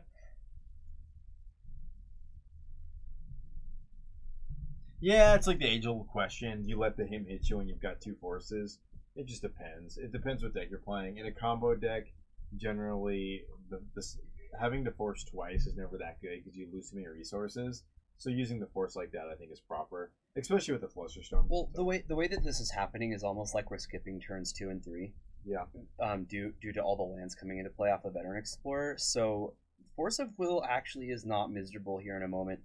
If Tyler has a couple more lands, right. I mean, I think you can easily say that that was Tim's chance at the crown, and I think he's going to come short. I agree. Yeah. See now, Force of Will is actually hard castable. Not that he wants to be doing that, but yep. There's a show and tell. There's a land. There's omniscience. And it looks like we're gonna wrap up our round a little early. What do you think? Yeah, Cunning Wish. He's got to have the Assassin's Trophy now. If he doesn't have the Assassin's Trophy now, it's pretty much just over. Got to fly now.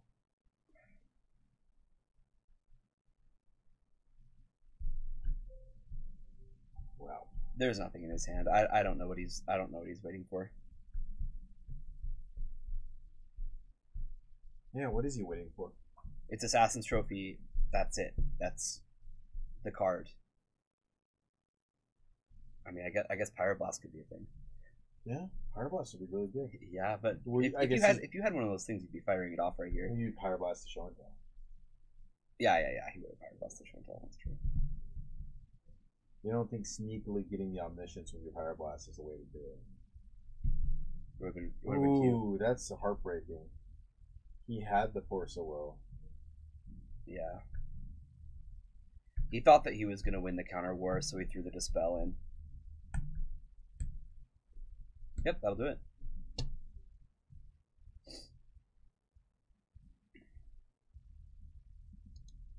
All right. I don't know what to say. Yeah, I don't know what to say either. That was something.